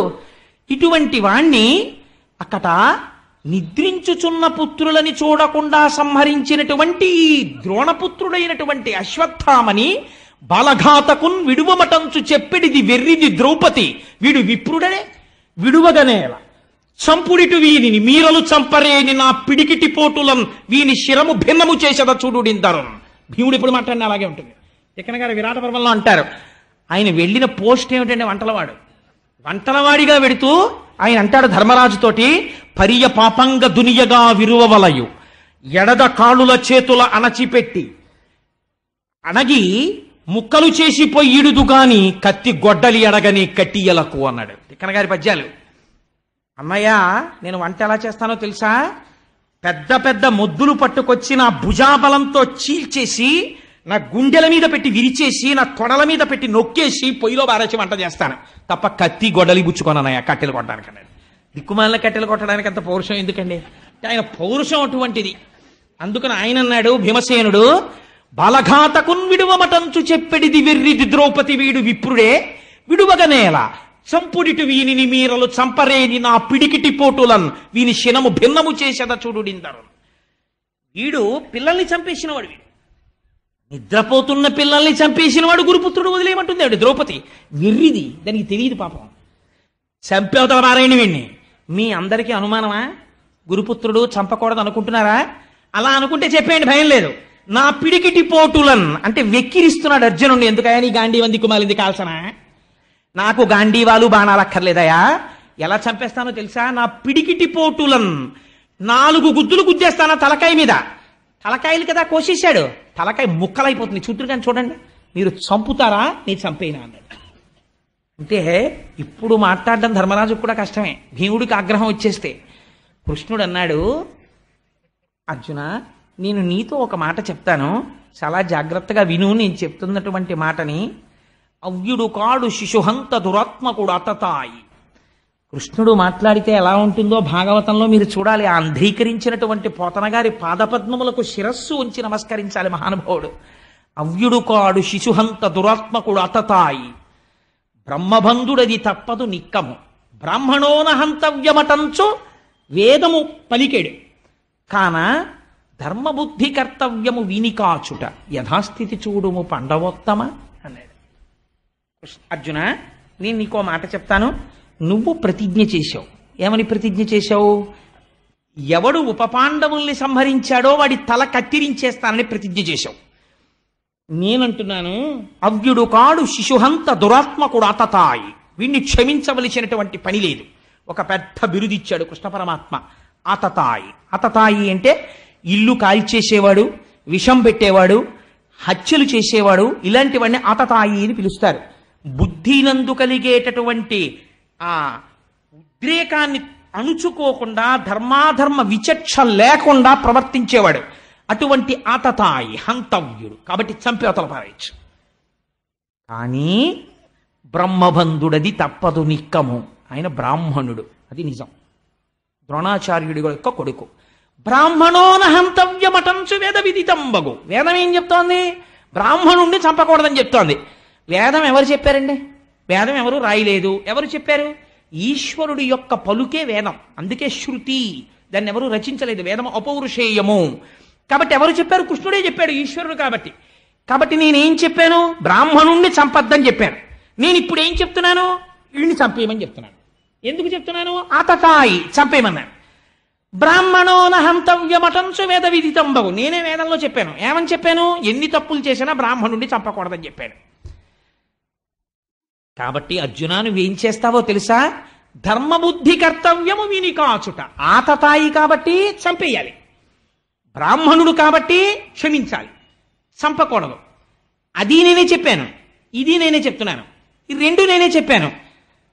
కర్తవ్యము విని కాచుట, యథాస్థితి చూడుము పాండవోత్తమ. ఇప్పుడు ఏం చేయాలో అది నువ్వు చెయ్యి అర్జున అన్నాడు. ఏమిటండి మాట ఈ పద్యం? ఏమైనా అర్థం ఉందా అసలు? ఈ వెంటనే అర్జునుడు ఏమన్నారు? ఏమండే మాస్టర్, మీరు ఏదైనా మాట్లాడితే ఏదో ఓటు మాట్లాడండి. చంపే అనైనా చెప్పండి, చంపద్దు అనైనా చెప్పండి, మాకు మీరంటే గౌరవం. చంపద్దు అంటారా? వదిలేస్తాను అశ్వత్థామని. చంపే అంటారా? చంపేస్తారు. బ్రాహ్మణోన హంతవ్యము, చంపద్దని నేనే చెప్పాను. ఆతతాయి, చంపేమని నేనే చెప్తున్నాను. ఏది చెయ్యాలో అది చెయ్యటం ఏమిటి? మరి అలాంటప్పుడు ఈ రెండు చెప్పడం ఎందుకు అనాలి అర్జునుడు. ఈ మాటలు కృష్ణ పరమాత్మ చెప్పిన తర్వాత అర్జునుడు ఏం చేశాడోట తెలుసా అండి? ఏమి రచనండి పోతన గారిది. విశ్వస్తుత్యుడు చక్రశూరుడు మహావీరుండు ఘోరాసిచే అశ్వత్థామ శిరోజముల్ తడిగి చూడాంతర్మహారత్నమున్ శిశ్వత్కీర్తి వెలుంగ పుచ్చుకొని పాశవ్రాత బంధంబులన్ విశ్వాసంబున ఉచ్చిత్రోచ శిబిరోర్వీ భాగంబునన్ బాషిపోన్నన్నారు. విశ్వస్తుత్యుడు, లోకమంతటి చేత స్తుత్యుడు, ప్రశంసింపబడినవాడు. విశ్వం శ్రీ మహావిష్ణువు యొక్క పేరు. నారాయణుడు సంతోషించేటట్టు ప్రవర్తించగలిగిన ప్రవర్తన ఉన్నవాడంటే ధర్మములో ప్రవర్తిస్తున్నాడు. ఇవాళ అర్జునుడు ఎలా ప్రవర్తిస్తున్నాడు? బ్రాహ్మణ కుమారుడు చంపకూడదు, ఆతతాయి చంపేయాలి. ఇప్పుడు చంపకూడదు, చంపాలి, రెండు వచ్చాయి. కాబట్టి చంపినంత పని చేసి చంపకుండా వదిలేయాలి, అది దాని అర్థం. కాబట్టి ఏం చెయ్యాలి? పూర్తి ముండనం చేసేయాలి. బ్రాహ్మణుడయ్యుండి పిలక లేకుండా ముండనం ఎలా చేసేస్తారు? బ్రాహ్మణుడిని గుర్తేమిటి? శిఖ ఉండాలి. చిన్న జుత్తైనా ముండనం చేయించుకునేటప్పుడు పిలక ఉంచుకొని ముండనం చేయించుకోవాలి. ఆ తర్వాత కొంచెం పెరిగిన తర్వాత కలిసిపోతే వాడి దోషం కాదనుకోండి. అందుచేత చిన్న పిలక ఉంచుకుని ముండనం చేయించుకోవాలి, అంతేగాని పూర్ణ ముండనం చేయించుకోకూడదు. అందుకని పూర్ణ ముండనం చేసేయాలి. చేసేస్తే వాడు చచ్చిపోయినట్లు లెక్క. అందుకని చెప్పి ఇప్పుడు ఏమైంది? విశ్వస్తుచ్యుడు శక్రశూరుడు మహావీరుండు ఘోరాసిచే ఒక కత్తి ఒకటి తీశాడు. తీసి తనంత తాను తన తేజస్సు పోగొట్టేసుకున్నాడు అశ్వత్థామ. ఎప్పుడు పోగొట్టేసుకున్నాడు? ఉపపాండవుల్ని ఎప్పుడైతే ధర్మం తప్పి చంపాడో అప్పుడే కాంతిహీనుడైపోయాడు. ఇప్పుడు కొంత కాంతి ఇంకా మిగిలింది. ఎందుకు మిగిలింది? పుట్టుక చేత అశ్వత్థామకి శిరస్సు మీద ఒక మణి ఉంది. ఆ మణి కాంతి శరీరం అంతా కొడుతోంది. ఇప్పుడు చంపినంత పని చేసి చంపకుండా వదలాలి. అలా వదలడంలో ధర్మం ఉంది. ఇప్పుడు ఈ ధర్మాన్ని పాటిస్తున్నాడు. అందుకని విశ్వస్తుత్యుడు. ఎంత గొప్ప మాట చూడండి. పొగిడాడా కృష్ణుడు? పొగడక్కర్లేదు, లోపల పొగుడుకుంటున్నాడు. నా దగ్గర ఏమి ధర్మాన్ని నేర్చుకున్నాడు రా నా శిష్యుడు. కృష్ణం వందే జగద్గురుం. అయితే భగవద్గీత చెప్పాక ఏమర్థమైనట్టు అర్జునుడికి? విశ్వస్తుత్యుడు శక్రశూరుడు మహావీరుండు, తలుచుకుంటే చంపగలిగిన వాడు శత్రువుని. చంపలేదు, ఘోరాసిచే ఒక కత్తిని పైకి తీశాడు. ఇది ఘోరాసి, సామాన్యమైంది కాదు. ఎంతమంది నెత్తురు తాగిందో ఆ కత్తి. అటువంటి కత్తిని ఇవాళ దేనికి వాడుతున్నాడు? రక్తం కళ్ళ చూడవలసిన వాడిని రక్తం చూడకుండా అతి హేయమైనటువంటి క్షురక వృత్తికి వాడుతున్నాడు. దేనికోసం? ధర్మం కోసం. ఘోరాసిచే అశ్వత్థామ శిరోజముల్ తరిగి, అశ్వత్థామకున్న జుత్తంతా తీసవతల పారేశాడు. చూడాంతర్మహారత్నమున్ శశ్వత్కీర్తి వెలుంగ పుచ్చుకొని, ఆ తలలో ఉన్నటువంటి మణిని ఊడబెరికి తను గుచ్చేసుకున్నాడు. బంధంబులం విశ్వాసంబున ఊడ్చి త్రోచే. ద్రౌపదీదేవి చెప్పింది కదా, నువ్వు ఎప్పుడైతే అశ్వత్థామని బంధించి తీసుకొచ్చావో నినుబోర కిరీటి నిబద్ధు చేసి నేడిక్కడకిచ్చి తెచ్చుట సహింపని దైభవదీయ మాత నేడెక్కడ ఎట్టి శోకమున యక్రియ ఎచ్చుచు మొక్కుచున్నదో బంధనాలు విడిపించమంది. అందుకని ఆ బంధనాల్ని విప్పేశాడు. విప్పేసి ఊడ్చి త్రోచి శిబిరోర్వీభాగంబునన్ బాసిపోన్ ఒక్క తోపుతో శవతల మారేశాడు. శిబిరం బయటికి వెళ్ళి పడిపోయాడు అశ్వత్థామ. హీనుడై కాంతిపోయిన వాడై తల వంచుకుని సిగ్గుతో నడుస్తూ వెళ్ళిపోయాడు. ఈ వృత్తాంతం చెప్పి సూతుడు అన్నాడు, విన్నారా శౌనకాది మహర్షులారా, ఇది కృష్ణలీలంటే. ఇదయా కృష్ణుడంటే. మామూలుగా మీరు ఇది చదివారనుకోండి ఏమర్థం అవుతుంది? ఏమిట్రా ఆయన ఏమిటి, ఆ మాట ఏమిట్రా బాబా, పద్యం ఏమిటి, అసలు ఆయన చెప్పడం ఏమిటి, నీ చేయడం ఏమిటి అనిపిస్తుంది. ఏ కృష్ణ పరమాత్మ దగ్గర కూర్చున్నాడో అర్జునుడు, ఆయన అనుగ్రహము కలగడం చేత ధర్మం అంటే ఏమిటో తెలిసింది. ధర్మం అంటే ఏమిటో తెలిసినటువంటి కారణం చేత ధర్మో రక్షతి రక్షిత, ధర్మాన్ని రక్షించమనడం అంటే అర్థం ఏమిటో తెలుసా అండి? ధర్మాచరణము చెయ్యడమే. ధర్మం తెలుసు కానీ ఆచరించాడు. ఎందుకు ఉపయోగం ఏముంది? రావణాసుడికి ధర్మాలన్నీ తెలుసు కానీ ఏది ఆచరణ చెయ్యడు. ఏమిటి ఉపయోగం? రాముడు ధర్మాన్ని ఆచరణలోకి తీసుకొస్తాడు. ఆచరణలో పెట్టడమే రక్షించడం అంటే. ధర్మో రక్షతి రక్షిత, ధర్మస్వరూపమే భగవానుడు. నీవు నీ ధర్మమును కాపాడుకుంటే, నీ ధర్మాన్ని నువ్వు అనుష్ఠిస్తే ఈశ్వరుడు నిన్ను రక్షిస్తాడు. ఈశ్వరుడు చూడటం లేదు కదా అనుకుని ధర్మాన్ని తుంగలో తొక్కి నువ్వు నీ భోగాన్ని చూసుకుంటే నీ అధర్మము నిన్ను కాల్చేస్తుంది. అంటే ఈశ్వరానుగ్రహాన్ని నువ్వు పొందలేవు. పాండవుల యొక్క వంశాన్ని తీసేశానని అశ్వత్థామ అనుకున్నాడు. ఇప్పుడు అర్జునుడి ధర్మాన్ని చూసి, ద్రౌపదీదేవి ధర్మాన్ని చూసి పాండవుల వంశం ఎలా నిలబెట్టాలో ఈశ్వరుడికి తెలుసు. ఇలా నిలబెట్టడం నీ చేత కాదు, ఈశ్వరుడు నిలబెడతాడు. ఎలా నిలబెడతాడో వెంటనే చెప్పేస్తారు వ్యాసుల వారు. ఇది చెప్తున్నాడు శూతుడు శౌనకాది మహర్షులతో. ఇది విన్న తర్వాత ఈశ్వరుడి మీద ఎందుకు కలగదండి ధైర్యం, ఎందుకు కలగదండి పూనిక? ఈ పూనిక నీకు కలగడానికి భాగవతం. ఎన్ని జన్మల తర్వాత భాగవతం వింటేనో ఈ అదృష్టం కలుగుతోందయా, భగవంతుడి మీద భక్తి కలుగుతోంది. లేకపోతే మనస్సు ఇంతకాలం స్వేచ్ఛా విహంగల్లా తిరిగింది, మళ్ళీ ఇటువైపుకు తిప్పగలుగుతోంది భాగవతం. అందుకని భాగవతం నిగమకల్పతరోర్గళితం ఫలం శుకముఖదామృత ద్రవ సంయుతం పిబత భగవతం రసమాలయం ముహురహో రసికా భవిభౌకాహ. ఈ ఉప పాండవుల యొక్క పార్థివ శరీరాల్ని తీసుకెళ్లారు, దహనక్రియను ఆచరించారు. ఆచరించి అమ్మ బాబోయ్ దహనక్రియలు పూర్తి చేసేసి వాళ్ళందరూ కూడా గంగానదిలో స్నానం చేశారు. ఏడుస్తూ వాళ్ళందరూ తిరిగి వెనక్కి వచ్చేశారు. వెనక్కి వచ్చేసి శోకిస్తూ ఇంకా ఉప పాండవుల్ని తలుచుకుని బాధపడుతున్నారు. కాలం అనేటటువంటిది ఎంతటి బలవత్తరమైన స్వరూపముతో ఉంటుందో వ్యాసుడు అంటాడు. వ్యాసుడంటే నారాయణుడు అన్నట్టే.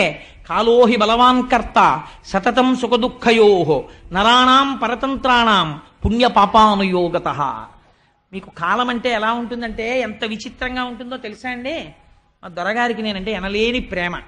మొన్నటి రోజున ఒక ప్రసంగం చేసి ఇంటికి వెళ్ళిపోతే మా దొరగారు అన్నారు, కోటేశ్వరారు ఇంకొక 2 రోజుల్లో భాగవతం మొదలెడుతున్నారు, 40 రోజులు మోగాలి కదండి ఆ కంఠం, కొంచెం శ్రద్ధ పెట్టండి కోటేశ్వరారు, ఈ 2 రోజులు ఉపన్యాసాలకని వాటికని వీటికని తిరక్కండి, కాస్త 2 రోజులు విశ్రాంతి తీసుకోండి అన్నారు. అయ్యో తప్పకుండా దొరగారు, ఎక్కడికి వెళ్ళను, ఆఫీస్కి వెళ్ళి ఇంటికి వచ్చేసి మౌనంగా ఇంట్లో కూర్చుంటానండి అన్నాను. ఇంత చెప్పి మర్నాడు సాయంకాలం ఇంటికి వచ్చాను. వచ్చేటప్పటికి ఫోన్ వచ్చింది మా అబ్బాయి నుంచి. చాలా అకస్మాత్తుగా, ఎన్నడూ అడిగిన వాడు, నాన్నగారు మీరు అర్జెంటుగా బయలుదేరి పాండిచేరి వచ్చేయండి అన్నాడు. ఎక్కడ పాండిచేరి అండి? చెన్నైకి 200 కిలోమీటర్ల అవతల ఉంది. వెంటనే అలా ఉన్నవాడిని ఉన్నట్టు బయలుదేరిపోయే, అంటే వాడికి ఏం ప్రమాదమో ఏదో రాలేదు, ఒక అభ్యున్నతికి సంబంధించి ఒక మంచి విషయం మీదే వెళ్ళవలసి వచ్చింది. వెంటనే బయలుదేరి అలా వెళ్ళి బస్ స్టాండ్కి రిజర్వేషన్ ఉందా అని అడిగితే 11 గంటల బస్సుకు కూడా లేదు, 9:30 బస్సుకు ఒకే సీటు ఉందన్నాడు. 9:30 బస్సుకి నేను టికెట్ కొనుక్కునేటప్పటికి 8:15 అయింది. జేబులో డబ్బులు లేకపోతే సెల్లోంచి మా ఆవిడకు ఫోన్ చేసి డబ్బట్టుకు రమ్మని టికెట్ కొనుక్కుని ఇంటికి వచ్చి గబగబా కాస్త పెరుగన్నం తినేసి వెంటనే లేచి 2 ప్యాంట్లు చొక్కాలు పెట్లో పడేసుకుని వెళ్ళి బస్సు ఎక్కేసి 3 గంటలకి విజయవాడలో దిగి రిక్షా ఎక్కి స్టేషన్కి వెళ్ళేటప్పటికి Charminar express is ready to leave from platform number 6 అన్నాడు. కప్పు కాఫీ లేకుండా టికెట్ కొనుక్కుని అడ్డంగా ట్రాక్కి పరిగెత్తి రైలు ఎక్కితే 12:30కో 1 గంటకో వెళ్ళింది. జనరల్ కంపార్ట్మెంట్ జనంతో నిండిపోయి చలిగాలికి కిటికీలు వేసేస్తే 100 మంది ఎక్కే బోగీలో 500 మంది ఎక్కితే 350 మంది చలి నుంచి రక్షించుకోవడానికి బీడీలు కలిస్తే 350 మంది విడిచిపెట్టిన ఎంగిలి పొగ 6 గంటలు పీలుస్తూ వెళ్ళి చెన్నైలో దిగి వెంటనే అక్కడి నుంచి 200 కిలోమీటర్లు మళ్ళీ ప్రయాణం చేసి పాండిచ్చేరి వెళ్ళి 20 నిమిషాలు వెళ్ళిన పని ఒక ఆయనతో మాట్లాడవలసింది మాట్లాడి మరునాడు తెల్లవారుజాము 4 గంటలకు బయలుదేరి మళ్ళీ బస్సు ఎక్కి చెన్నై వచ్చి ట్రైన్ టైం అయిపోతుంది, ట్రైన్లన్నీ వెళ్ళిపోయాయని మళ్ళీ ఇంకో బస్సు ఎక్కి నెల్లూరు వచ్చి సాయంకాలం పినాకిని ఎక్కి బెట్రకుంట దగ్గర ట్రాక్ రిపేర్ అని 12:20కి విజయవాడలో దిగి గోదావరి జనరల్ కంపార్ట్మెంట్ ఎక్కడానికి కాలు పెట్టడానికి చోట్లేక స్లీపర్ నేను ఎక్కితే నా వెనక 50 మంది ఎక్కితే 50 మందిని ఎవడ ఎక్కించమని నిన్ను దీపమ్మని ఆయన ఏలూరులో దింపేస్తే 2 గంటలు దోమలు శరీరాన్ని పీకు తినేస్తే 4ంటికి గౌతమి జనరల్ కంపార్ట్మెంట్ ఒంటికాలు మీద నిలబడి 7:15కి కాకినాడలో దిగి ఇంటికి వెళ్ళి మా దొరగారిని చూసి దొరగారు 2 రోజులు విశ్రాంతి తీసుకోమంటే పూట అన్నం లేకుండా తిరిగారండి, నిద్ర లేకుండా. మీరేమంటారు అప్పుడు? మీ చేతిలో ఉందా? కాలోహి బలవాన్ కర్త సుతతం సతతం సుఖదుఃఖయోహో నరాణం పరతంత్రాణం పుణ్యపాపానుయోగత. నాకు ఈ శ్లోకం గుర్తొచ్చి భీష్మస్తుతి జ్ఞాపకానికి వచ్చింది. అసలు యథార్థంగా ఈ ఘట్టం తర్వాత భీష్మస్తుతి చెప్పేయాలి, కానీ చెప్పట్లేదు, నేను దాన్ని దాచేశాను. ఎందుకో తెలుసా అండి? ఎలాగో అనుకోకుండా భాగవతం ఒక అద్భుతమైన కాలంలో నడుస్తోంది, ఉత్తరాయణ పుణ్యకాలంలో. భీష్మ ఏకాదశి నాడు సాయంకాలం భీష్మాచార్యుల వారి గురించి భీష్మస్తుతి గురించి చెప్తాను. విని మనం తరించిపోదాం ఆ భీష్ముడి గురించి. ఆ రోజున గోపాలకృష్ణ గారు దేవస్థానం పాలక మండలి వారు అద్భుతమైన కార్యక్రమాలు పెడుతున్నారు. వైదికంగా సశాస్త్రీయంగా ఎలా చెయ్యాలో అలా సత్యనారాయణ వ్రతాలు చేయించి విష్ణు సహస్రనామ స్తోత్ర పారాయణలు చేయించి ఎన్ని 100 మంది వస్తే అంతమందికి పలహారాలు పెట్టి పురుషార్థం పడాలి కాబట్టి ఒక్క సత్యనారాయణ వ్రతానికి మాత్రం ఏదో టికెట్ పెట్టి, అవి కూడా వెరీ లిమిటెడ్ ఇష్టమండి, ఏదో మంటపం పట్టినని టికెట్లే, అంతమందిని కూర్చోబెట్టలేరుగా, వ్రతానికి పారాయణకి కూర్చోబెట్టగలరు. అందుకని ఇంత పెద్ద క్రతువు భీష్మేకాదశి నాడు చెయ్యాలనుకున్నారు. ఇంకా చెప్పకండి, ఫైల్ కాన్ఫిడెన్షియల్ అన్నారు.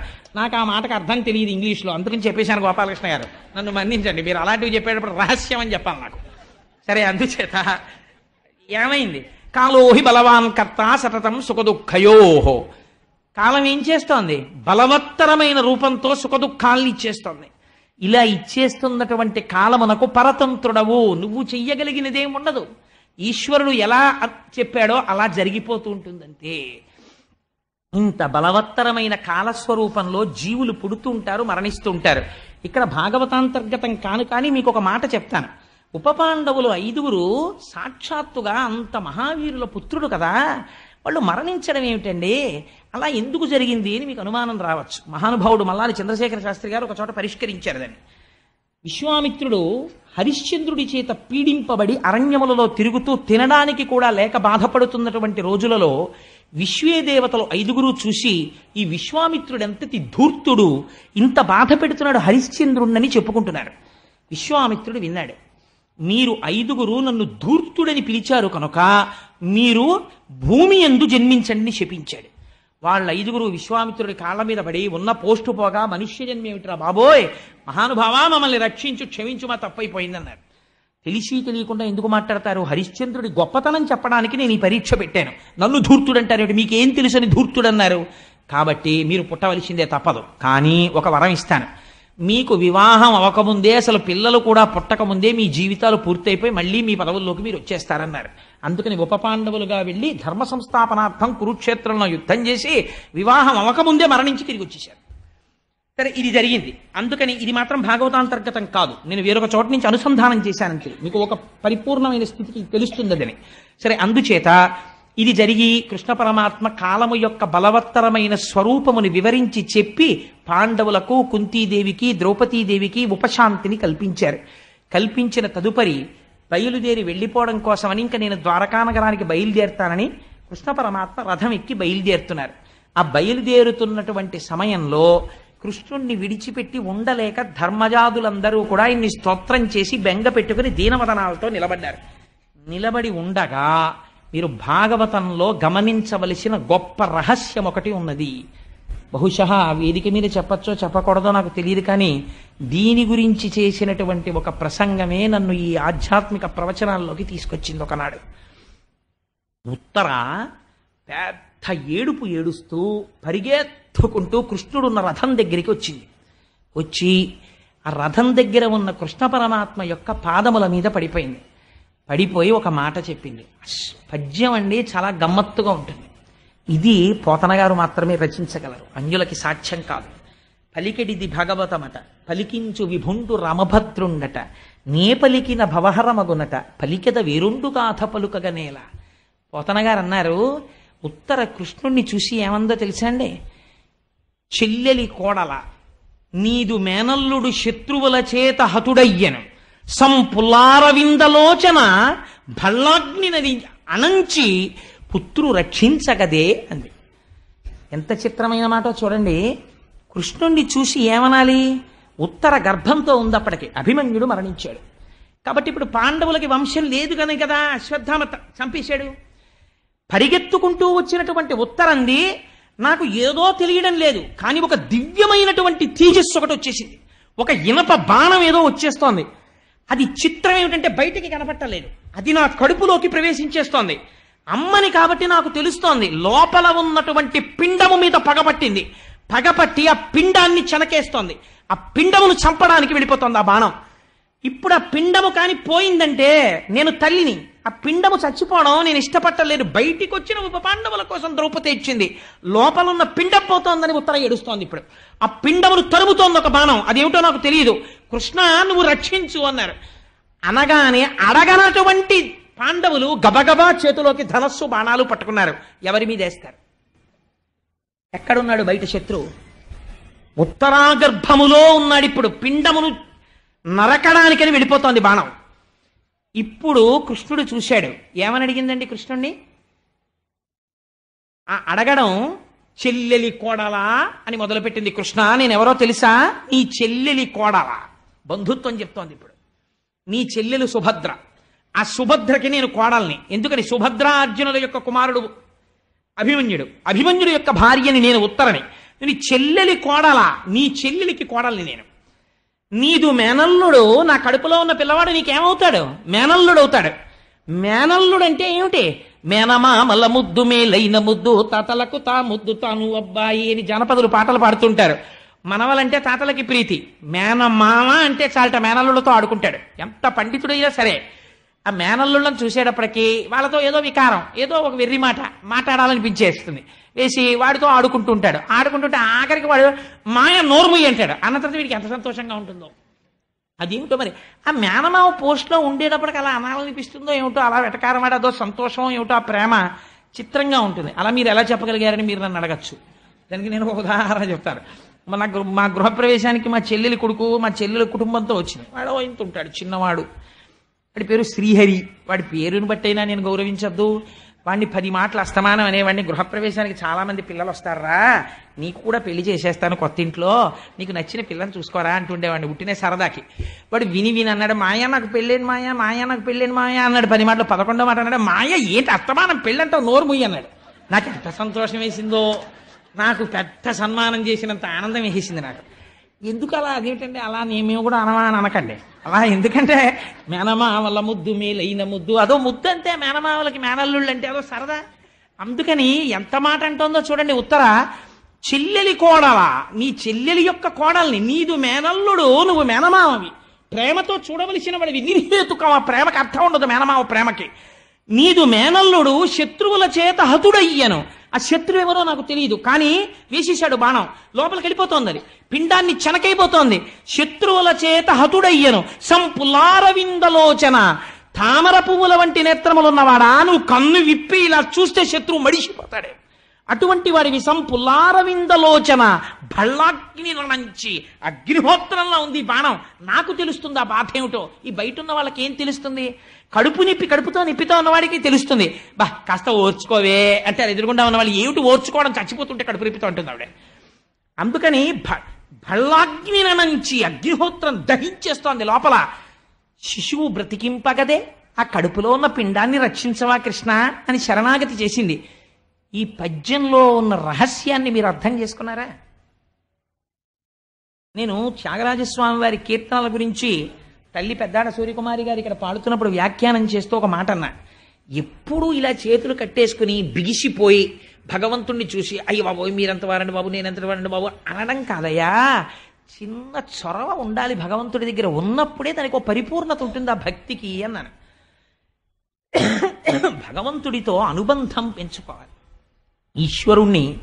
ఈశ్వరుడిగా ఈశాన్యంలో ఎందుకు పెడతారో, ఈశాన్యం పూజ గదిలో కూర్చుంటే ఏమవుతుందో భాగవతంలో ఇంద్రుడు కానీ, ఇంద్రుడు పరిగెడతాడు బ్రహ్మహత్యాపాతకం పోగొట్టుకోవడానికి ఈశాన్యం వైపు. వృత్రాసుర వధలో ఇంద్రుడు కానీ ఈశాన్యం గురించి. సరే, అందుచేత అలా ఈ పుట్టినటువంటి వాడు ఈశ్వరారాధనం చేసి తరించడానికి తన పూజామందిరంలో పెట్టుకున్నటువంటి మూర్తితో, స్వామితో అనుబంధం పెంచుకోవాలి. అందుకే మన వాళ్ళు స్తోత్రం చేస్తే ఒక మాట చెప్తారండి, భగవంతుడిని నువ్వు చాలా గొప్పవాడి, చాలా గొప్పవాడి, చాలా గొప్పవాడి అని స్తోత్రం చేయడం కాదు. ఎంత మాట అన్నారంటే, త్వమేవ మాతా చ పితా త్వమేవ త్వమేవ బంధుస్య సఖా త్వమేవ త్వమేవ విద్యా ద్రవిణం త్వమేవ త్వమేవ సర్వం మమ దేవ దేవ. ఈశ్వర, నువ్వెవరివో తెలుసా? త్వమేవ మాత, మా అమ్మవి నువ్వే. పితా త్వమేవ, మా నాన్నగారు నువ్వే. మా బంధువులు నువ్వే, మా స్నేహితులు నువ్వే, మా డబ్బు నువ్వే, మా సర్వస్వం నువ్వే అని ఊరుకోలేదు. శంకరాచార్యులు వారు అన్నారు, మాతా చ పార్వతీదేవి పితాదేవో మహేశ్వర బాంధవ శివభక్తాశ్చ స్వదేశో భువనత్రయం. పార్వతీదేవి మా అమ్మ, శంకరుడు మా అయ్య. వీళ్ళకి భక్తులందరూ మా కుటుంబ సభ్యులు, మా అన్నదమ్ములు, మా అక్క చెల్లెళ్ళు అన్నారు. నృసింహ శతకకర్త అన్నాడు, నీలమేఘశ్యామ నీవె తండ్రివి మాకు కమలవాసిని మమ్ము కన్న తల్లి, నీ భక్తవరులంత నిజమైన బంధువుల్ నీ కటాక్షమే మాకనేక ధనము, నీ మీద కీర్తనల్ అఖిల ప్రపంచంబు నీ సహాయమే మాకు నిత్య సుఖము, తోయజాక్ష నీపాద తులసిదళము రోగముల కౌషధము, బ్రహ్మరుద్ర వినుత భూషణ వికాస శ్రీధర్మ పురనివాస దుష్ట సంహార నరసింహ దురిత దూర.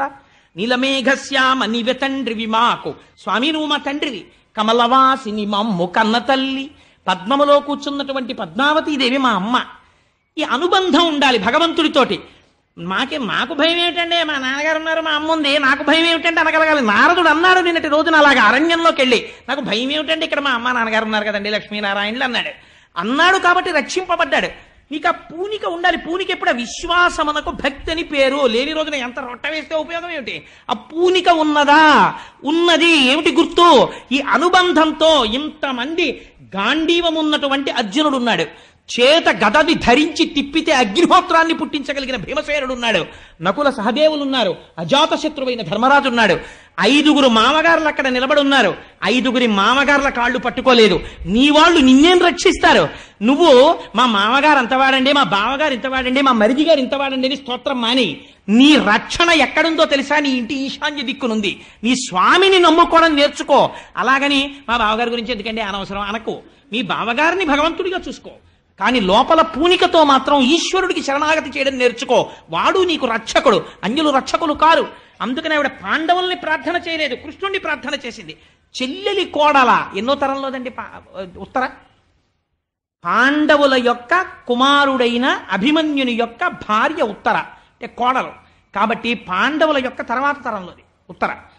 కానీ ఈశ్వరానుగ్రహము, ఇంటి రక్షణ ఎక్కడ ఉంటుంది? వంశం నిలబడడం ఎక్కడ నిలబడుతుందంటే, ఇంటికొచ్చిన కోడలికి ఉన్న భక్తి యందు వంశము నిలబడడం అన్నది ఉంటుంది.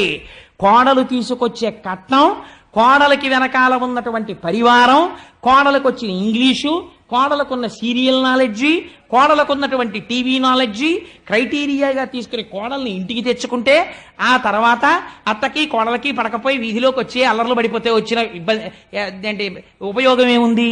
కోడల్ని తెచ్చుకునేటప్పుడు జాగ్రత్తగా చూసుకోవాలి. నీ ఇంటి పూజా మందిరాన్ని నిలబెట్టుకోగలదా? ఇది పెద్ద కోడలికి లేదా కోడలికి నువ్వు ఇవ్వగలిగిన ఆస్తి. దీన్ని పరంపరాగతంగా నడపగలిగిన సంస్కారము పుట్టింటి ఎందు పెంపొందించుకుని వస్తోందా లేదా? అందుచేత ఇది కావాలి. సాత్విక బుద్ధితో ప్రవర్తిస్తుందా? మంచి మర్యాదలతో నిలబడుతుందా? ఈశ్వరుణ్ణి తలుచుకుంటుందా? నీ వంశాన్ని నిలబెడుతుందా? ఎక్కడుందండి వంశానికి రక్షణ?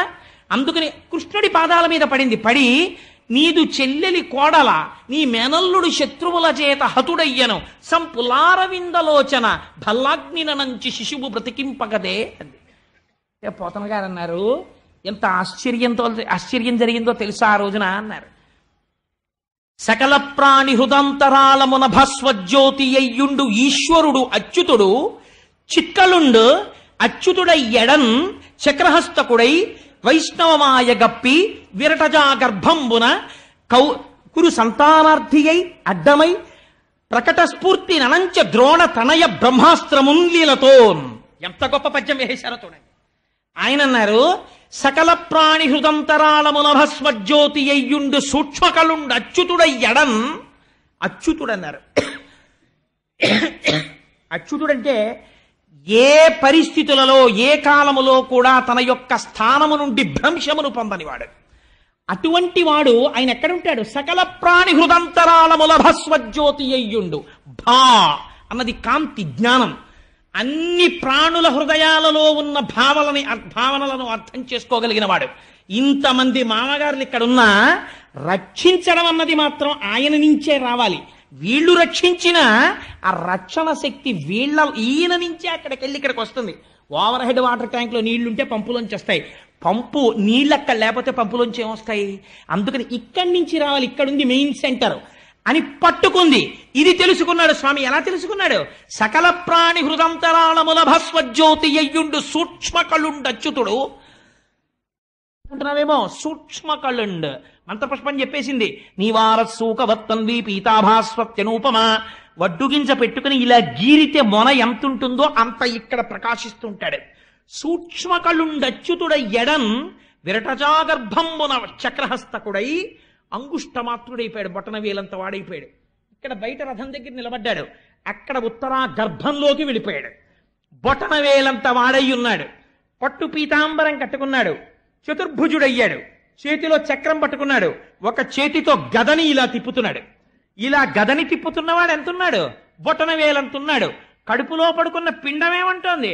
అమ్మ బాబోయ్, అగ్నిహోత్రం వచ్చేసింది, నన్ను ఇది కాల్చేస్తోంది, నన్ను రక్షించేవాడెవడు, నేను మొర పెడితే ఎవరికి వినపడుతుంది, గర్భంలో ఉన్నాను అని ఏడుస్తోంది. ఈయన ఆ పిండానికి ఎదురొచ్చాడు. ఎవరు వేశాడు? అశ్వత్థామ వేసేశాడు మళ్ళీ బ్రహ్మాస్త్రం. ఎవరిని చంపడానికి? ఇంకా కడుపులో మంట మిగిలిపోయాడు. ఒక్క నలుసు ఉత్తరాగర్భంలో ఆ పిండము సంహరింపబడాలని వేసేశాడు. వచ్చేసింది లోపల ఉన్న పిండం మీదకి. ఇప్పుడు ఎక్కడికి వెళ్ళాడు కృష్ణ పరమాత్మ? ఉత్తరాగర్భమునందు పెరుగుతున్నటువంటి పిండము యొక్క ముందు భాగమునందు అంగుష్టమాత్రుడై నిలబడ్డాడు. గదని తిప్పుతున్నాడు. చక్రహస్తకుడై వైష్ణవమాయ కప్పి. ఇదో గొప్ప మాట. వైష్ణవమాయని ప్రకటించాడు. ఒక్కసారి తన తేజస్సుని చూపించాడు. ఎక్కడ? ఉత్తరాగర్భంలో. ఎవరికి కనపడుతోంది? పిండమునకు తప్ప ఎవరికి కనపట్టాలా? ఉత్తరకి కనపట్టాలా, పాండవులకి కనపట్టాలా, లోకమునకు కనపట్టాలా. అమ్మ కడుపులో ప్రదర్శిస్తున్నాడు ఈ లీల. తాను బయట అలా నిలబడి ఉన్నాడు. చక్రహస్తకుడై వైష్ణవమాయ కప్పి కురు సంతానార్థి అయి అడ్డమై. కురు సంతానం అంటే వేరోట అనుకోకండి. కౌరవులంటే కురువంశంలో వాళ్లే పాండవులును కౌరవులు కూడా.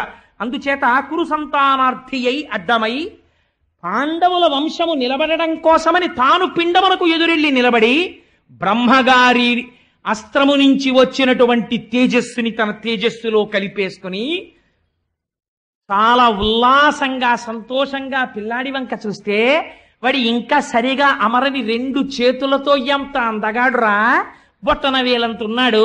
పట్టు పీతాంబరం కట్టుకుని గద తిప్పుతూ చక్రహస్తకుడై మా అమ్మ కడుపులోకొచ్చి అంతటి అగ్నిహోత్రాన్ని తాగేసి నన్ను రక్షించాడా అని స్తోత్రము చెయ్యడము చేతకాని పిండము కనురెప్పలు పైకెత్తి చీకట్లో చూస్తుండగా అంతర్ధానమైపోయాడు.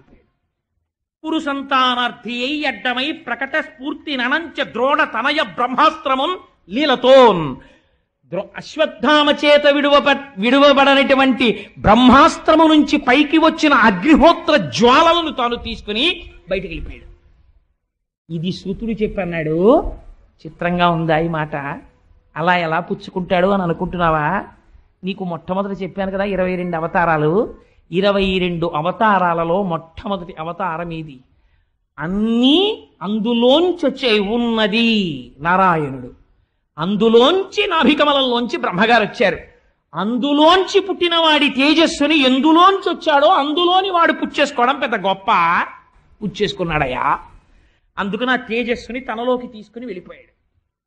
ఇది పాండవులు చేయగలరా? కృష్ణుడు చేశాడు. ఎందుకు చేశాడు? ఇప్పుడు అనుసంధానం చేయండి. ద్రోణాచార్యుల వారి కుమారుడైన అశ్వత్థామని రథం మించి దింపగానే కృష్ణుడు అన్నాడు చంపేయి అన్నాడు. అర్జునుడు వెంటనే చంపేసి ఉండుంటే వీడికి నేను 18 అధ్యాయముల గీత చెప్పినా వీడికి అర్థం కాలేదు ధర్మం అంటే ఏమిటో. కాబట్టి నేను ఉత్తరాగర్భంలో ఉన్న పిండాన్ని రక్షించక్కర్లేదనుకున్నాడు. తను చెప్పినా అశ్వత్థామని చంపలేదు. అది ధర్మము కాదు, గురుపుత్రుడు బ్రాహ్మణుడు అని వదిలిపెట్టేశాడు. ద్రౌపది వదిలిపెట్టేసింది. ఈ ధర్మాన్ని తన దృష్టిలో పెట్టుకున్నాడు. ధర్మో రక్షతి రక్షిత, ధర్మమే ఈశ్వరుడు. ధర్మమును పాటించిన వాణ్ణి తాను రక్షించాలి. ఇప్పుడు ఎలా రక్షించాడు? ఎవ్వడూ రక్షించలేని రీతిలో రక్షించాడు. ఇటువంటి రక్షణ ఎక్కడి నుంచి వస్తుంది? ఒక్క ఈశ్వరుడు మాత్రమే చెయ్యగలడు, కృష్ణుడు మాత్రమే చెయ్యగలడు. అటువంటి కృష్ణ పరమాత్మని నమ్ముకున్న వాడికి నీ కోరిక తీరదని ఇంకా నువ్వు అనుమానం పెట్టుకుంటున్నావా? నీ కష్టం తీర్చలేడని నువ్వు అనుకుంటున్నావా? అలా అనుకుంటే ఇంకా నిన్ను మార్చగలిగిన వాడు ప్రపంచంలో ఉన్నాడా? ఉత్తరాగర్భమునందు చనకబడుతున్నటువంటి పిండమును దహింపబోతున్నటువంటి అగ్నిహోత్రమును తన యొక్క తేజస్సులో నింపుకుని రక్షించినటువంటి పరమాత్మ పాదములు స్మరించి కృష్ణాని నోరున్నందుకు అంటే నిన్ను రక్షించడని నువ్వు ఎలా అనుకుంటున్నావు? అందుకని నీ యందు భక్తిని పాదుకొలపగలిగినటువంటి ఒక గొప్ప లీలని ద్రోణతనయ బ్రహ్మాస్త్రమున్ లీలతోన్. ఇది ఎలా చేశాడు? ఆ వెలుతురిని తనలోకి తీసుకోవడం. పెద్ద కష్టపడిపోయి అల్లరైపోయి చేయలేదుట. చాలా హేళగా చిరునవ్వు నవ్వుతూ ఆ ఉత్తరాగర్భంలో ఉన్నటువంటి అగ్నిహోత్రాన్ని తాను పుచ్చేసుకున్నాడు. పిండం అలా చూస్తూ ఉండిపోయింది. రేపటి రోజున విందుడు గారి పరీక్షిత్ అని పేరు ఎందుకు వచ్చిందో చాలా గమ్మత్తుగా ఉంటుంది ఆ ఆఖ్యానం. అందుచేత అటువంటి స్థితిలో రక్షణ చేశాడయా కృష్ణ భగవానుడు. ఉత్తర వెంటనే పొంగిపోయి సంతోషంతో నా కడుపులో అగ్నిహోత్రం చల్లారిపోయిందయా, నా పిండము రక్షింపబడింది, పాండవ వంశము రక్షింపబడిందని పొంగిపోయింది. పొంగిపోతే ఇప్పుడు థ్యాంక్స్ చెప్పాలి కదండి. ఎవరు చెప్తారు? మనం అయితే ఏమంటాం, చాలా థ్యాంక్స్ అండి బాబు, నిజంగా చాలా గొప్ప పని చేశారు, వచ్చే ఆదివారం నాడు మీకు పార్టీ ఏర్పాటు చేస్తాను సార్, అయితే 1,00,000 తులసి ఏర్పాటు చేస్తాను సార్ అని కదా మనం అనాలి. ఇలాంటి మాటలు ఎంత లూజ్ అంటారే ఇంగ్లీష్లో, ఎంత హేయంగా ఉంటాయో. అసలు స్తోత్రం అంటే ఏమిటో, అసలు భగవంతుణ్ణి కుంతీదేవి ఆ రోజున ఏమని ప్రార్థన చేసిందో, నిజంగా కుంతీదేవి స్తోత్రము వింటే ఓహో ఇదనమాట మన జీవితంలో నేర్చుకోవలసిన పద్యాలు, మనం చెప్పుకోవలసిన పద్యాలు. ఇది స్తోత్రం అంటే, ఇది కృతజ్ఞత అంటే, ఇది జీవితం అంటే ఎలా బ్రతకాలో చూపిస్తుంది కుంతీదేవి. చేస్తుంది ప్రార్థన. రేపటి రోజున అవతరిద్దురు కానీ, ఎందుకంటే ఇప్పుడు నేను మొదలు పెడితే అది పూర్తవుతుందని నాకు నమ్మకం లేదు, 10 అయిపోతుంది. అందుకని రేపటి రోజున దాన్ని మీకు విజ్ఞాపన చేస్తాను. కానీ భీష్మ ఏకాదశి నాడు తల్లి సరస్వతి రూపురాలైనటువంటి వాణిగారు మీకందరికీ ఇటు శారదాదేవిని ఇటు పోతన గారిని మధ్యలో కృష్ణాష్టకం ఉన్నటువంటి ఆ ప్రసాదాన్ని పంచిపెడతారు. ఆ రోజు చాలా గొప్ప రోజు కనుక ఆ రోజున భీష్మాచార్యుల వారి జీవితం, అది భాగవతాంతర్గతం కాకపోయినా భీష్ముడి జీవితాన్ని అనుసంధానం చేసి భీష్మస్తుతి చేస్తాడండి మహానుభావుడు యుద్ధభూమిలో. ఆ స్తోత్రం చెప్పి ఆ భీష్మ ఏకాదశి నాడు కానుకగా దాన్ని పంచిపెడతాం. ఆ రోజు నుంచి మీకు చేతిలో ఉంటాయి. అప్పటి వరకు ఇంత మనం చెప్పుకుని ఆయన గురించి ఒక్క స్తోత్రం చేయకుండా వెళ్ళిపోతే మనం కృతజ్ఞులం అయిపోవండి. ఆర్తితో చక్కగా కృష్ణుడి మీద అష్టకం చెప్పుకుని బయలుదేరతాం. ఇదే మనని రక్షించేది ఏదైనా ఉంటే ఉత్తరని రక్షించలా? అందరూ అనండి, వసుదేవసుతం దేవం వసుదేవసుతం దేవం కంసచాణూరమర్దనం కంసచాణూరమర్దనం దేవకీ పరమానందం దేవకీ పరమానందం కృష్ణం వందే జగద్గురుం కృష్ణం వందే జగద్గురుం అతసీ పుష్పసంకాశం సతీ పుష్పసంకాశం హారనూపురశోభితం హారనూపురశోభితం రత్నకంకణకేయూరం రత్నకంకణకేయూరం కృష్ణం వందే జగద్గురుం కృష్ణం వందే జగద్గురుం మందారగంధ సంయుక్తం మందారగంధ సంయుక్తం చారుహాసం చతుర్భుజం చారుహాసం చతుర్భుజం బర్హి పింఛావచూడాంగం భక్తి పింఛావసూరాంగం కృష్ణం వందే జగద్గురుం కృష్ణం వందే జగద్గురుం ఉత్పుల్ల పద్మపత్రాక్షం పుల్లపద్మపద్మాక్షం నీలజీమూత సన్నిభం నీలజీమూత సన్నిభం యాదవానాం శిరోరత్నం యాదవానాం శిరోరత్నం కృష్ణం వందే జగద్గురుం కృష్ణం వందే జగద్గురుం రుక్మిణీకేళీ సంయుక్త సంయుక్తం రుక్మిణీ కేళీ సంయుక్తం పీతాంబర శుశోభితం పీతాంబరశిశోభితం అవాప్త తులసీ గంధం అవాప్త తులసీ గంధం కృష్ణం వందే జగద్గురుం కృష్ణం వందే జగద్గురుం గోపికానాం కుచద్వంద్వం గోపికానాం కుచద్వంద్వం కుంకుమాంకిత వక్షసం కుంకుమాంకిత రక్షసం శ్రీనికేతం మహేశ్వాసం శ్రీనికేతం మహేశ్వాసం కృష్ణం వందే జగద్గురుం కృష్ణం వందే జగద్గురుం శ్రీవత్సాకం శ్రీవత్సాకం మహోరస్కం మహోరక్తం వనమాలా విరాజితం వనమాలా విరాజితం శంఖచక్రధరం దేవం శంఖచక్రదళం దేవం కృష్ణం వందే జగద్గురుం కృష్ణం వందే జగద్గురుం కృష్ణాష్టకమిదం పుణ్యం కృష్ణాష్టకమిదం పుణ్యం ప్రాతరుత్థాయ యః పఠేత్ ప్రాతయుద్ధాయవత్యేత్ కోటి జన్మ కృతం పాపం కోటి జన్మ కృతం పాపం స్మరణేన వినశ్యతి. మరణేన వినశ్యతి. అంత గొప్ప అష్టకం అండి అష్టకం. సర్వం శ్రీ ఉమామహేశ్వర పరబ్రహ్మార్పణమస్తు.